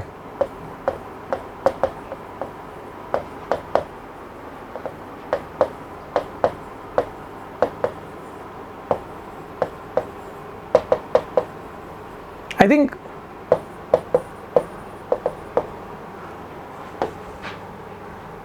फॉर्मूला लिख सकते हो ना, so that Poisson's ratio will be equal to क्या है अपना, लैटरल स्ट्रेन। लैटरल स्ट्रेन यानी कि इसमें हम ना रेडियस का यूज़ करते हैं, ये वाली चीज़ का यूज़ करते हैं, ठीक है। इसको हटाई दो, ऑलराइट। तो ये हो जाएगा माइनस डेल्टा आर, ये लैटरल है ना। Strain is change in dimension by original dimension, so ये हो गया।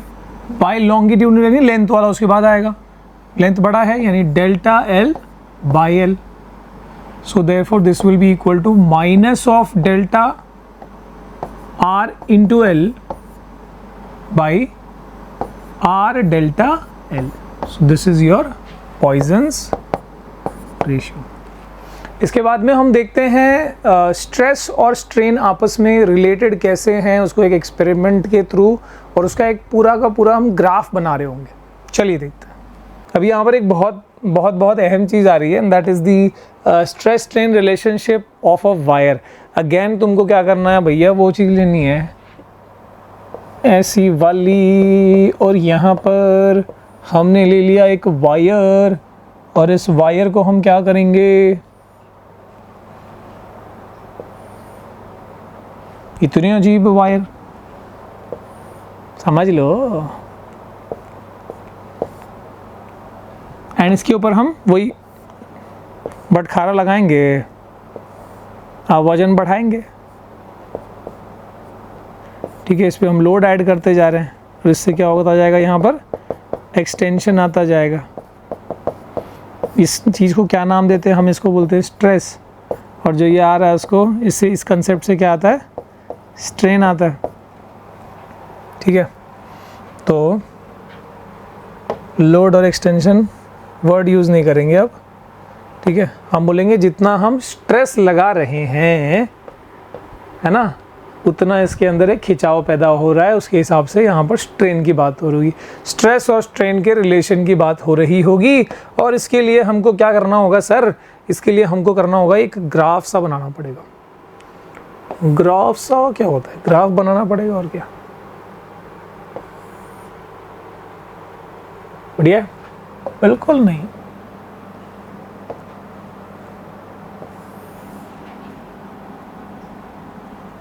वाह वाह वाह वाह। सो अभी अपन देख पा रहे हैं इस पॉइंट को अपन बोलते हैं पॉइंट वो, क्या बोलते हैं, मेरे एक टीचर थी वो बोलती थी वो।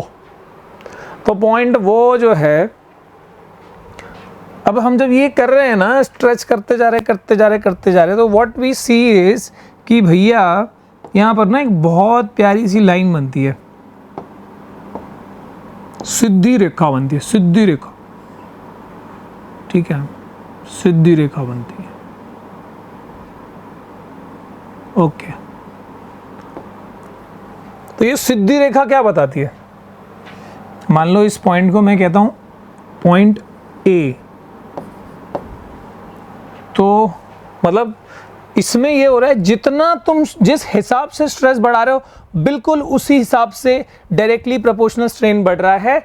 मतलब कि इस वो ए रीजन में this is the proportional area, ठीक है, प्रोपोर्शनल रेंज।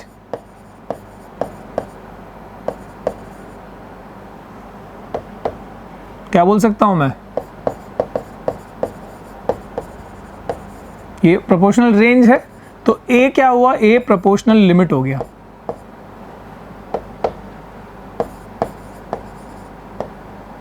अरे स्पेलिंग देख रहे हो तुम?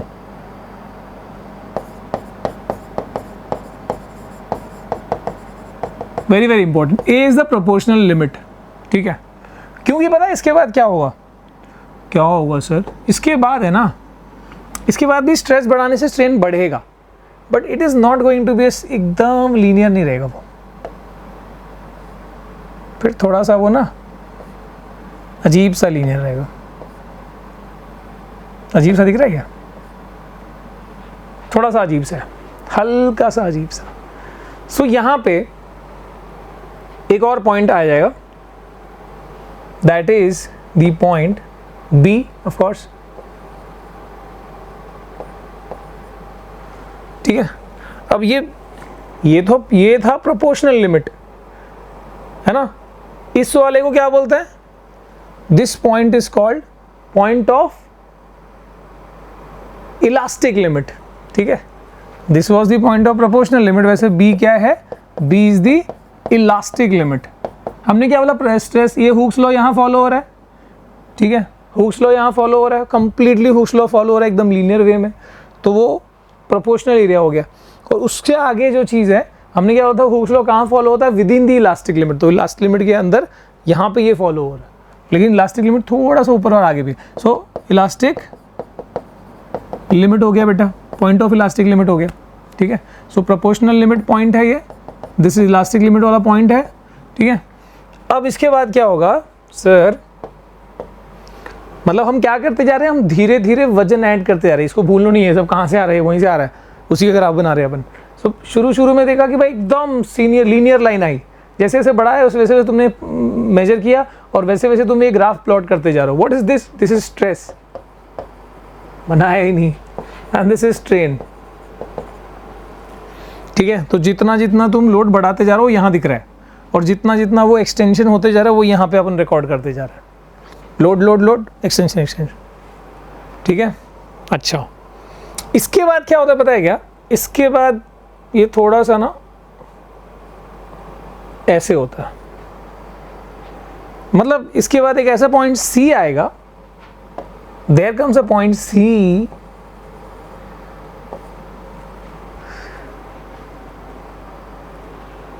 जहां पर बॉडी यील्ड करना शुरू कर देगा। Sir what is yield? इसको यील्ड पॉइंट बोलते हैं, वैसे मैं लिख दूं,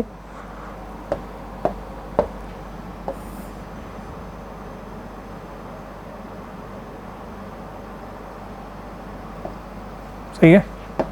सीधी रेखा नहीं लग रही ना? सीधी रेखा,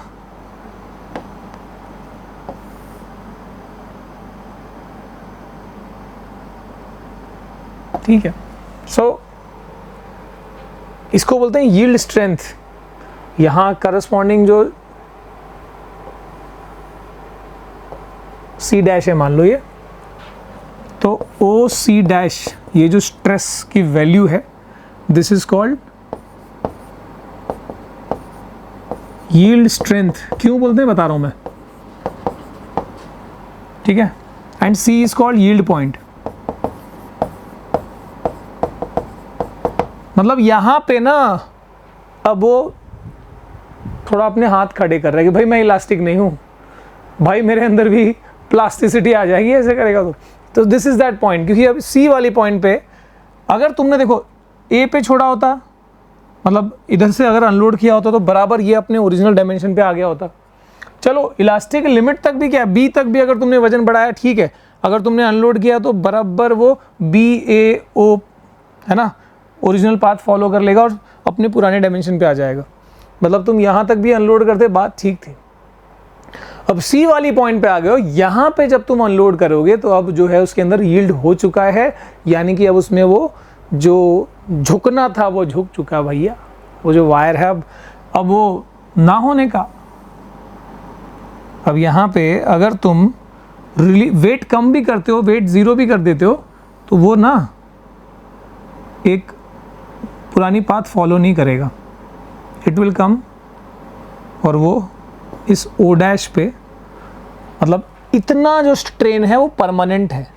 सो this O dash is called permanent set.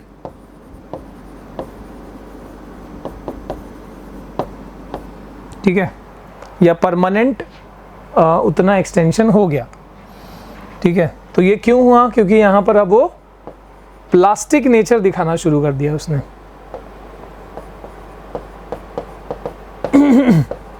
मतलब क्या हुआ कि इलास्टिक पढ़ा था ना हमने, इलास्टिक लिमिट वो लिमिट होती है जहाँ तक वो बॉडी पूरा इलास्टिसिटी अपना शो करेगा, यानी अपने पुराने डायमेंशन पे आ जाएगा। लेकिन उस लिमिट के बाद फिर वहाँ पर एक मतलब क्या हो जाएगा कि वो परमानेंट क्या है कि वो अपने एक कुछ डायमेंशन को परमानेंट छोड़ देगा, फिर वो उतना रीगेन नहीं कर पाएगा। ठीक है, सो यहाँ से प्लास्टिक नेचर की शुरुआत हो गई है। ठीक है, अब इसमें मतलब वो स्ट्रेस जिसने प्लास्टिक बना दिया उसको, उसके शेप को चेंज कर दिया हमेशा के लिए, उसी को यील्ड स्ट्रेस या यील्ड स्ट्रेंथ बोलते हैं। ठीक है, अच्छा अब इसके बाद पता है क्या होगा? सी के बाद तो और कमाल की चीज़ होगी। सी के बाद अगर तुम यहाँ पे सी के बाद आफ्टर सी तुम वेट नहीं भी ऐड कर रहे हो, है ना, लोड ऐड नहीं भी कर रहे हो, यानी ये ऊपर नहीं भी जा रहा है, तब भी ये बढ़ रहा है। सर ये नहीं बढ़ रहा, ये बढ़ रहा, तो कैसा दिखेगा? ऐसा दिखेगा।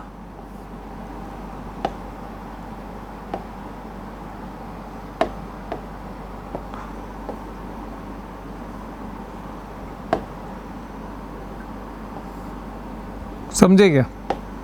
ये कुछ इस भांति दिख रहा होगा। ठीक है, यानी सी से लेके अगला पॉइंट डी तक ऐसा देखा गया कि even if the load is not applied,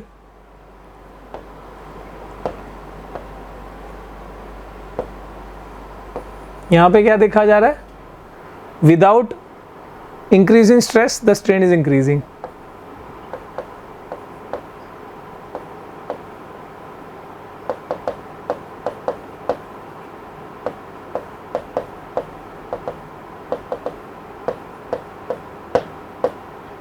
ठीक है, स्ट्रेन इंक्रीज होना शुरू हो गया, तो यानी प्लास्टिक नेचर की कमाल की शुरुआत हो गई। अब यहां से ना मतलब परफेक्टली प्लास्टिक नेचर शुरू हो गया। यहां से जो भी आएगा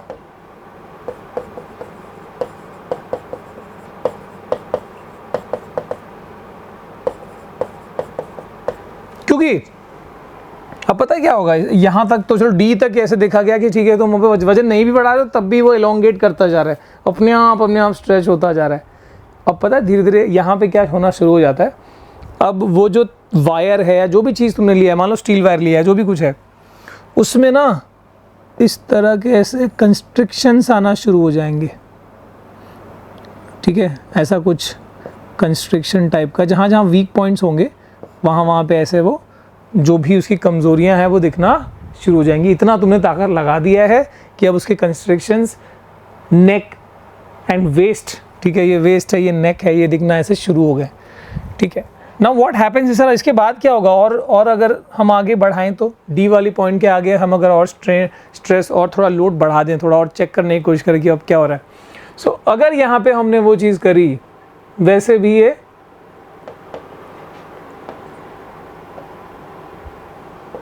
नाउ व्हाट हैपेंस इज, अब बहुत जल्दी यहां पर अब वो टैं बोलने वाला है। देखो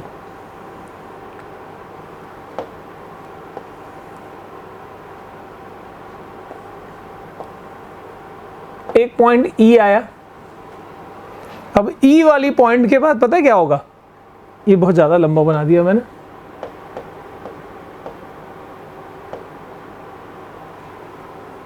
ठीक है। So there comes a point E,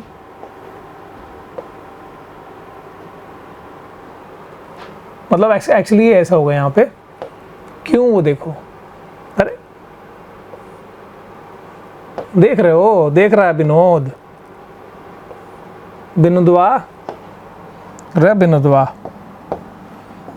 so this is that point E, और एक यहाँ पॉइंट आ गया F. F is called the breaking point, मतलब यहाँ पे ऑफ कोर्स आपको समझ में आ गया कि वो टूट गया, टूट गई, टूट के मैं चूर हो गई, and this is the breaking point जहाँ पर ये टूट के चूर हो गई, ठीक है। और सो यहाँ पर ये इंटरेस्टिंग चीज़ देख पा रहे हो क्या, ई से एफ में, ये तुम थोड़ा सा लोड कम, देखो स्ट्रेस कम कर रहे हो, मतलब अब वो उसकी जब नेक और वेस्ट आना शुरू हो गए ना, अब तो भैया वो टैं बोलने वाला है। तुम थोड़ा सा हल्का वजन कम भी कर दिए तो फिर वो अब जाने का को जाने का, अब नहीं जाने का। तो now what happens after this point E, when even if you are reducing the load, भैया वो टूट गया, एक पॉइंट पे वो टूट गया, ठीक है। So that is the breaking point, और ये है आपका स्ट्रेस और स्ट्रेन रिलेशनशिप। अब बेस्ड ऑन दिस, तो आपने देखा यहाँ पर क्या क्या चीज़ें हुई भैया, ओ से लेके ए तक हम जब वो बढ़ा रहे थे शुरुआत में, तो हमने बहुत प्यारी चीज़ देखी कि भाई जैसे जैसे लोड बढ़ा रहे हैं उसी हिसाब से एकदम सटीक तरीके से स्ट्रेस बढ़ाने से स्ट्रेन बढ़ रहा था। सो दैट वाज एकदम लीनियर आया। सो this is the proportional limit. अब थोड़ा सा और जब आगे बढ़े यहाँ से, हम और लोड जब ऐड कर रहे थे, तो वजन बढ़ाने से, मतलब लोड इंक्रीज करने से या स्ट्रेस इंक्रीज करने से स्ट्रेन बढ़ रहा था, but not in a linear वे, पर बढ़ रहा था। तो टिल पॉइंट बी, मैं उसको बोलूँगा इलास्टिक लिमिट। क्यों मैं इसको नया पॉइंट नाम दे रहा हूँ, क्योंकि बी तक पॉइंट वो है जहाँ पे वो ना बिल्कुल अपने पुराने डायमेंशन को वापस हासिल कर सकता है। इलास्टिसिटी तो वही है ना कि एकदम ओरिजिनल लेंथ पे आ गया, अगर तुमने लोड्स खत्म किए पूरा ओरिजिनल लेंथ पे आ गया। तो B is that elastic limit. अब इसके बाद एक ऐसा पॉइंट सी मिल रहा है, जब हम और लोड बढ़ा रहे, एक पॉइंट सी मिला, जिसके बाद क्या हो गया, सी वाली पॉइंट पे अगर तुम उसको रिलीज करते हो तो बिल्कुल ये वही पाथ फॉलो ले करके नहीं आएगा। मतलब वेट तुम कम कर रहे हो तो ये ऐसा नहीं कि वापस से ओरिजिनल डायमेंशन ले लेगा, नहीं।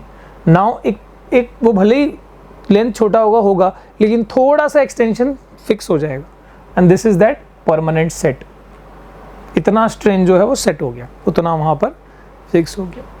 सो यहाँ से होती है शुरुआत प्लास्टिक नेचर की, और प्लास्टिक बिहेवियर बहुत परफेक्ट हो गया। यहाँ पे देखो कि भले ही हम स्ट्रेस नहीं बढ़ा रहे हैं फिर भी स्ट्रेन बढ़ रहा है।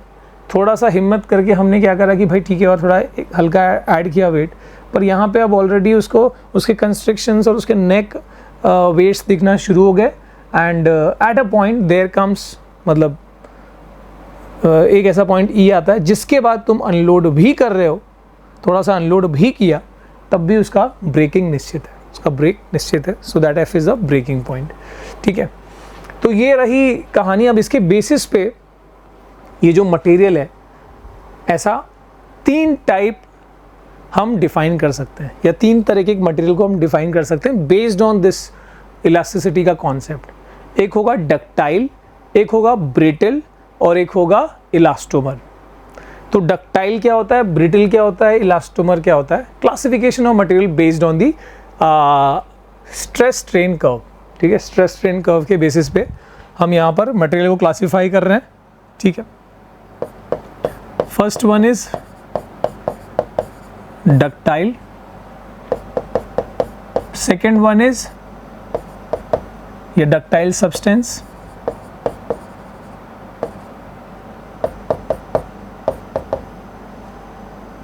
या सॉलिड्स भी बोल सकते हैं, ब्रिटल।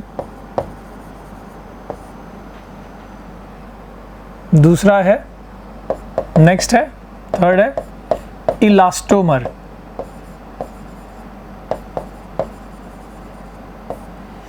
एग्जाम्पल लिखेंगे थोड़ा ज़्यादा क्लियर हो जाएगा। तुम मेटल्स को डक्टाइल बोलते हो ना, तो ऑफ कोर्स यहाँ पर जैसे तुम्हारा कॉपर, सिल्वर, और क्या लिखूं, स्टील,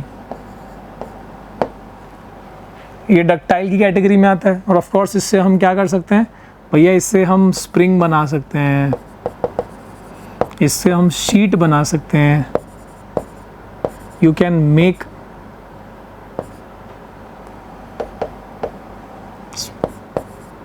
स्प्रिंग, शीट्स एटसेट्रा। ठीक है, तो मेटल्स आर डक्टाइल हम बोल। तो इसमें स्ट्रेस स्ट्रेन ग्राफ कैसा होगा वो इंटरेस्टिंग है समझना।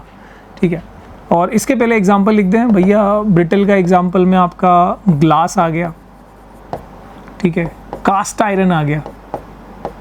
पता है वो थोड़ा सा वो ऐसा लोहा होता है कि भाई पत्थर, मतलब ऐसे तवा किससे बनता है, वो ऐसा तवा भी होता है ना जो थोड़ा सा गिरा तो टूट सकता है, तो कास्ट आयरन।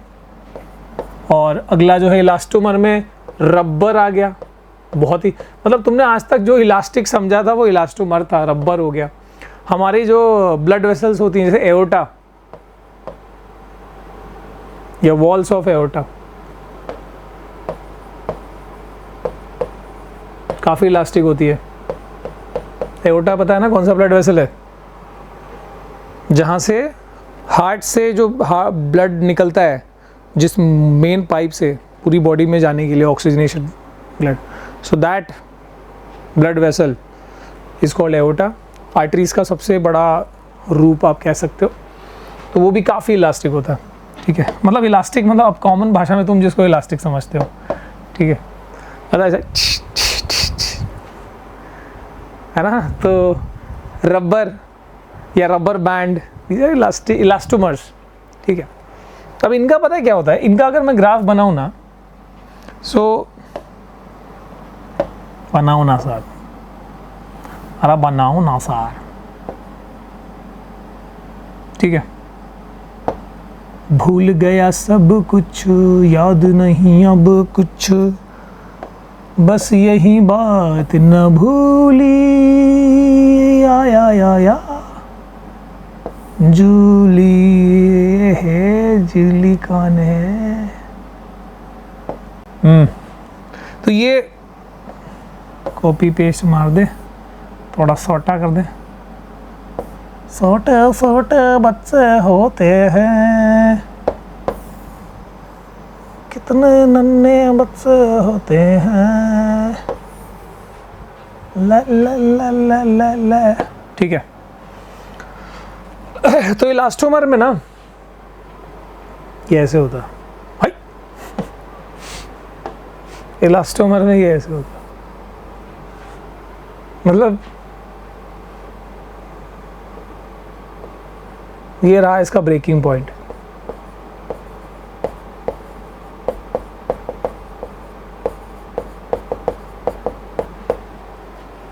समझ रहे हो समझ रहा है विनोद कैसे ब्रेक हो जा रहा है ये। ठीक है, ये यहीं पे ब्रेक हो गया, दिल टूटा। तो यहाँ पे यू कैन सी कि it do not have plastic region,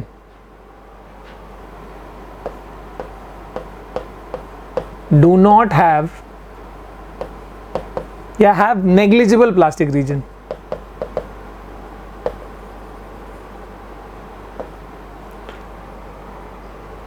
And it do not obey Hooke's law for most of the part.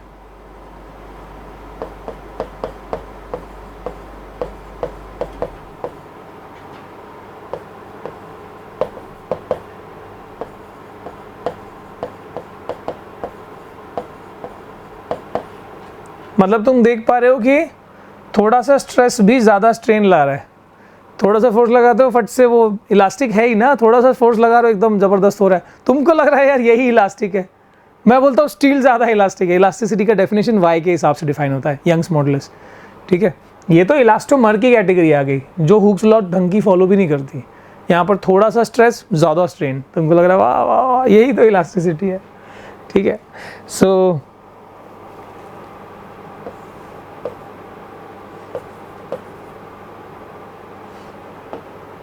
Hooke's law इसका मतलब क्या है? Stress strain proportionality is not followed for max of the region।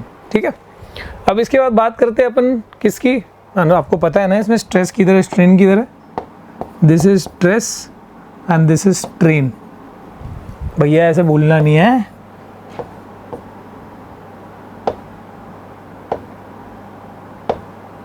ये stress है, ये strain है, ये stress है, ये स्ट्रेन है। ओके, अच्छा, तो जो ब्रिटल सब्सटेंसेस होते हैं उनके बारे में सोचो पहले, क्या होता है वो ब्रिटल सब्सटेंसेस का मतलब उनके ऊपर फोर्स लगा टूट जाते हैं ना, वो टूट जाते हैं। मतलब ब्रेकिंग पॉइंट जो है उनका, मतलब उनका शेप चेंज नहीं होता, ऐसा शेप चेंज हो गया और रुक गया, और भाई चौक है टेढ़ी हो गई, नहीं होता है भाई, टूट जाता है वो। मतलब प्लास्टिक नेचर नहीं होता। ठीक है, मतलब उनके इलास्टिक के बाद ब्रिटल सब्सटेंस का यही होता है, इलास्टिक के बाद सीधे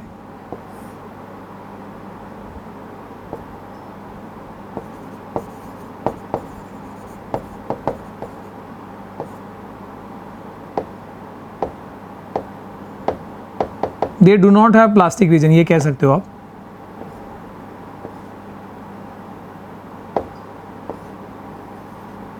सीधे यहाँ पर breaking point lies very close to the plastic to the elastic limit।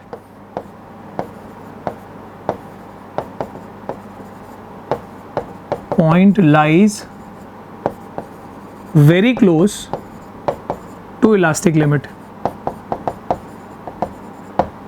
ठीक है, and what about this ductile substance? Ductile substance यानी जैसे मेटल, भाई वो एक थिन वायर में, पतले शीट्स में कन्वर्ट किया जा सकता है, वो सब ठीक है। तो उसमें क्या है कि they have a very large plastic region. इनका क्या है, they have large plastic region.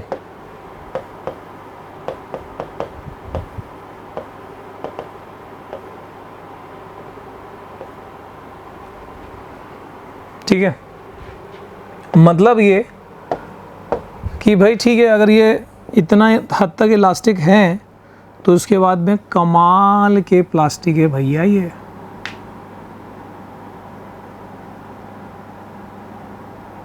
ठीक है, ऐसे भी बताना सही नहीं होगा।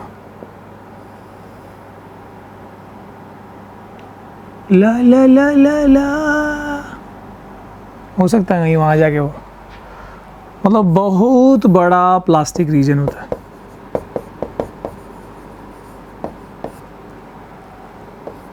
काफ़ी ज़्यादा, ब्रेकिंग पॉइंट बहुत दूर होता है, इलास्टिक लिमिट से काफ़ी दूर होता है ब्रेकिंग पॉइंट। ये तुम्हारा डक्टाइल सब्सटेंस हो गया। अब यहाँ पे हमने समझ लिया है डक्टाइल क्या होता है, ब्रिटल क्या होता है, इलास्टोमर क्या होता है, based on stress strain curve. अब इसमें सर आखिरी में कुछ चीज़ें बची हैं, बस थोड़ी सी देख लो, फिर तो मज़े ही मज़े। भाई मज़े ही मज़े, क्या जी, मज़े मज़े मज़े ही मज़े। दो टर्म्स है just to define, elastic after effect, sorry Adobe after effect सुना, इलास्टिक आफ्टर इफेक्ट किसी ने तो वो भी नहीं सुना। ठीक है, इलास्टिक फटीग, इसे ही समझ आ रहा है। फटीग मतलब जैसे तुम थक गए हो, बस सर बहुत पढ़ लिया, बस हो गया यार, ये चैप्टर थ्योरी था, मतलब इसके ऊपर बेस। अब तुम बोलोगे सिर्फ जो फॉर्मूलाज थे उस पर न्यूमेरिकल, भाई डायरेक्ट न्यूमेरिकल करना है यार, डायरेक्ट न्यूमेरिकल। अब तुमको आ जाएगा नहीं यार, तो फिर करेंगे अपन यार, क्या ही कर सकते हैं, हम तो कर ही रहे हैं न्यूमेरिकल, मतलब हम तो नीट कर रहे हैं भाई। ठीक है, सो इलास्टिक आफ्टर इफेक्ट का मतलब क्या है कि दी डिले, मतलब क्या होता है, कोई चीज़ को जब हम फोर्स लगाते हैं और स्ट्रेच करते हैं डिफॉर्मिंग फोर्स लगा के, तो ऐसा नहीं कि हर चीज़ वो इलास्टोमर की तरफ फट से आ जाएगी। जैसे वायर है, वायर को फोर्स लगाया, खींचा, जैसे कॉपर का वायर है, स्ट्रेच किया, अब वो पुराने डायमेंशन में आने में उसको समय लगेगा भैया, ठीक है। या स्टील का वायर स्ट्रेच किया, पुराने डायमेंशन में आने में क्या लग रहा है, समय लग रहा है, there is a delay. So the delay, a temporary delay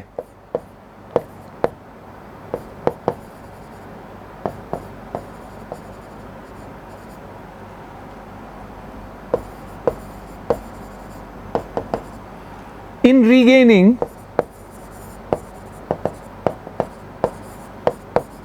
the original dimension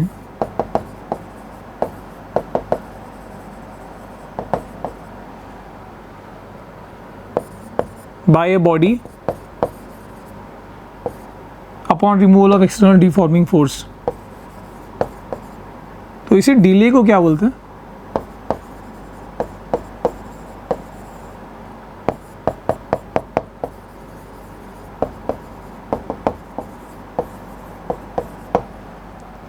elastic after effect कहते हैं, ठीक है। और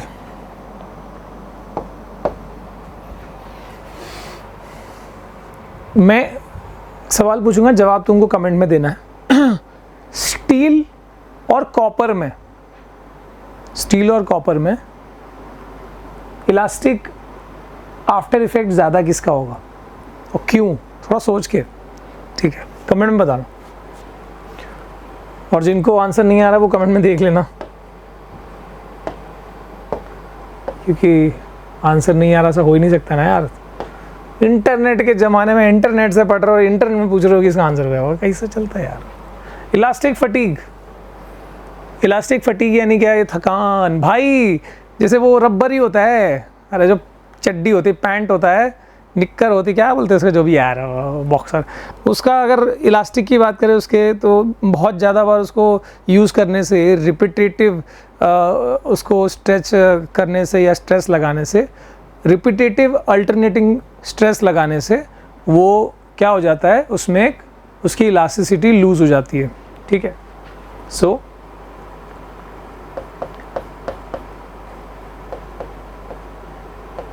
upon application of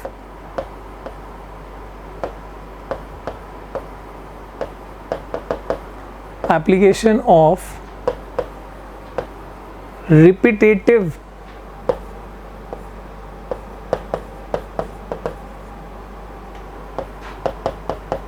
alternating deforming force, ठीक है, मतलब तुम डिफॉर्मिंग फोर्स लगा रहे हो, फिर वो रिस्टोर हो रहा है, फिर फोर्स लगा रहे हो, लगातार यूज करने से, ठीक है, substances may lose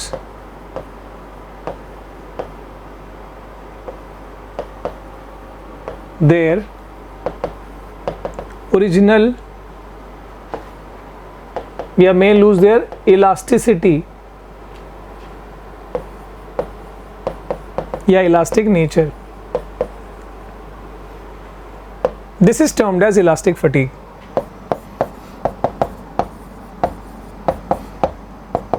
this is elastic fatigue. अच्छा, तुमने सुना होगा या तुम सुनोगे, अगर नहीं पढ़ा होगा तो, कि एक मूविंग कॉइल गैल्वेनोमीटर होता है। उस मूविंग कॉइल गैल्वेनोमीटर में जो धागा या स्ट्रिंग यूज़ किया जाता है वो फॉस्फर ब्रॉन्ज का यूज़ किया जाता है। द रीज़न इज़ उसका जो इलास्टिक आफ्टर इफेक्ट है वो बहुत कम है, मतलब उसमें ज़्यादा डिले नहीं होता, वो रिस्टोर करने में फट से रिस्टोर करेगा। वो डिले जो है वो क्या है, वो काफ़ी कम है उसके अंदर। ऑलराइट, आगे चलते हैं और ये देख लेते हैं elastic potential energy in a stretched spring. यानी क्या है, यानी कि अगर हम बात करें, एक स्प्रिंग हम ले लें, ठीक है, और उसके ऊपर हमने अगर फोर्स लगा के मान लो उसको एक्सटेंड किया, ठीक है, या हमने स्ट्रेस लगाया है, जो भी है, ठीक है, और उसको हमने एक्सटेंड किया है, मान लो उसमें जो लेंथ की जो इंक्रीमेंट आई है वो डेल्टा एल है, ठीक है। सपोज डेल्टा एल, वहाँ पर लेंथ की इंक्रीमेंट आई है, तो इलास्टिक पोटेंशियल एनर्जी को हम कैसे डिफाइन कर सकते हैं? Potential energy is nothing but equal to work done. ये तो आपने पढ़ा है वर्क एनर्जी थ्योरम से। सो हमको यहाँ पर बेसिकली वर्क निकालना है कि जब वो बिल्कुल एक्सटेंडेड नहीं था उस टाइम पे, अब तो पहले जो डेल्टा एल था at t equal to 0, delta L was 0, कोई एक्सटेंशन था नहीं, ठीक है, यानी उस टाइम पे फोर्स भी नहीं लगा था, फोर्स वॉज 0, ठीक है। अब जब हम बात कर रहे हैं तो ऐसे में डेल्टा एल हो चुका है और जो फोर्स क्यों हुआ है, बिकॉज जो फोर्स लगा है वो एफ है। तो ये दोनों को बस ध्यान में रखो कि जब डेल्टा एल नहीं था उस टाइम पे, जब स्ट्रेस नहीं लगा था उस टाइम पे कुछ नहीं हुआ था एलोंगेट, अब यहाँ एलोंगेट हुआ है तो फोर्स लगा हुआ है।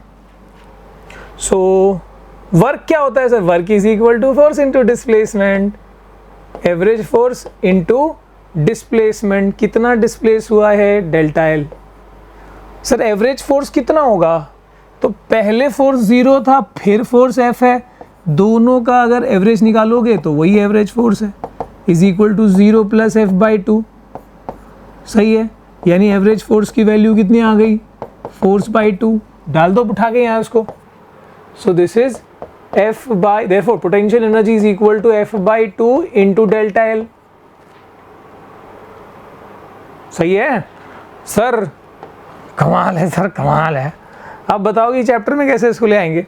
सो F by 2 into delta L. अब यहाँ पर ध्यान से देखना कि अगर मैं इस चीज़ को मल्टीप्लाई बाय एल और ए करूँ, मतलब डिवाइड बाय एल और ए करूँ और मल्टीप्लाई बाय ए और एल करूँ, एल क्या होगा? एल उसका ओरिजिनल लेंथ है, ए क्या है? ए इसका एरिया है, एरिया ऑफ क्रॉस सेक्शन। तो ऐसे में ये चीज़ तो हो गई वॉल्यूम, ठीक है। Now this is volume. और ये यहाँ पर ना क्यों किया पता है मैंने? क्योंकि फोर्स बाय एरिया स्ट्रेस होता है, तो ये हो गया स्ट्रेस, मतलब हाफ में अलग लेता हूँ, है ना, इसको हाफ को अलग लेता हूँ। फोर्स बाय एरिया हो गया स्ट्रेस, ठीक है। डेल्टा एल बाय एल हो गया स्ट्रेन, और ये हो गया इनटू वॉल्यूम, इनटू वॉल्यूम। अब ये हो गया पोटेंशियल एनर्जी का फॉर्मूला, ठीक है। Potential energy in stress spring कर दिया हमने। अब ये बताओ कि पर यूनिट के वॉल्यूम क्या हो जाएगा? Therefore potential energy per unit volume will be, अब ये कैपिटल यू है तो मैं उसको स्मॉल यू ले लेता हूँ, और पर यूनिट वॉल्यूम मतलब क्या? डिवाइड बाय वॉल्यूम हो जाएगा, वॉल्यूम हट जाएगा, बेसिकली वॉल्यूम हटाने के लिए हमने करा। So that is equal to half into stress into strain. तो चाहे ये लिख दो, चाहे तो ये लिख दो, या फिर इसको मैं एक और तरीके से लिख सकता। कितना तरीका है सर? अरे बेटा बहुत तरीका है। अगर मैं इस u is equal to half into stress है बराबर, इंटू स्ट्रेन है,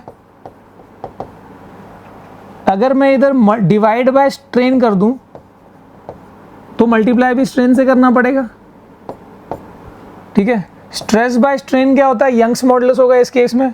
सो u is equal to half into y, that is stress by stress हो गया, स्ट्रेन हो गया y, into strain into strain is strain square.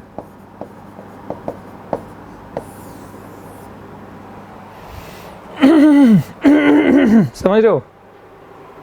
तो इस तरीके से अपन दुनिया भर के तरीके से ये चीज़ कर सकते हैं। We got this. आगे चलत बा आगे, दिस इज इम्पॉर्टेंट है, मतलब सिलेबस में इंक्लूड करा गया है, उस हिसाब से बता रहा हूँ। एंड फाइनली दी एप्लीकेशन, ये तुम खुद से भी कर सकते हो वैसे, कि भाई ये जो इलास्टिसिटी की नॉलेज है उससे क्या क्या चीज़ें दुनिया भर में चीज़ें जो है वो समझ सकते हो आप। कि जैसे metallic parts of machineries are never subjected to stress beyond elastic limit. क्योंकि अगर मशीनरी का कोई भी पार्ट को अगर जो मेटालिक पार्ट है उसको अगर बियॉन्ड इलास्टिक लिमिट ले जाओगे तो क्या होगा? उसमें परमानेंटली उसमें एक शेप चेंज हो जाएगा, ठीक है।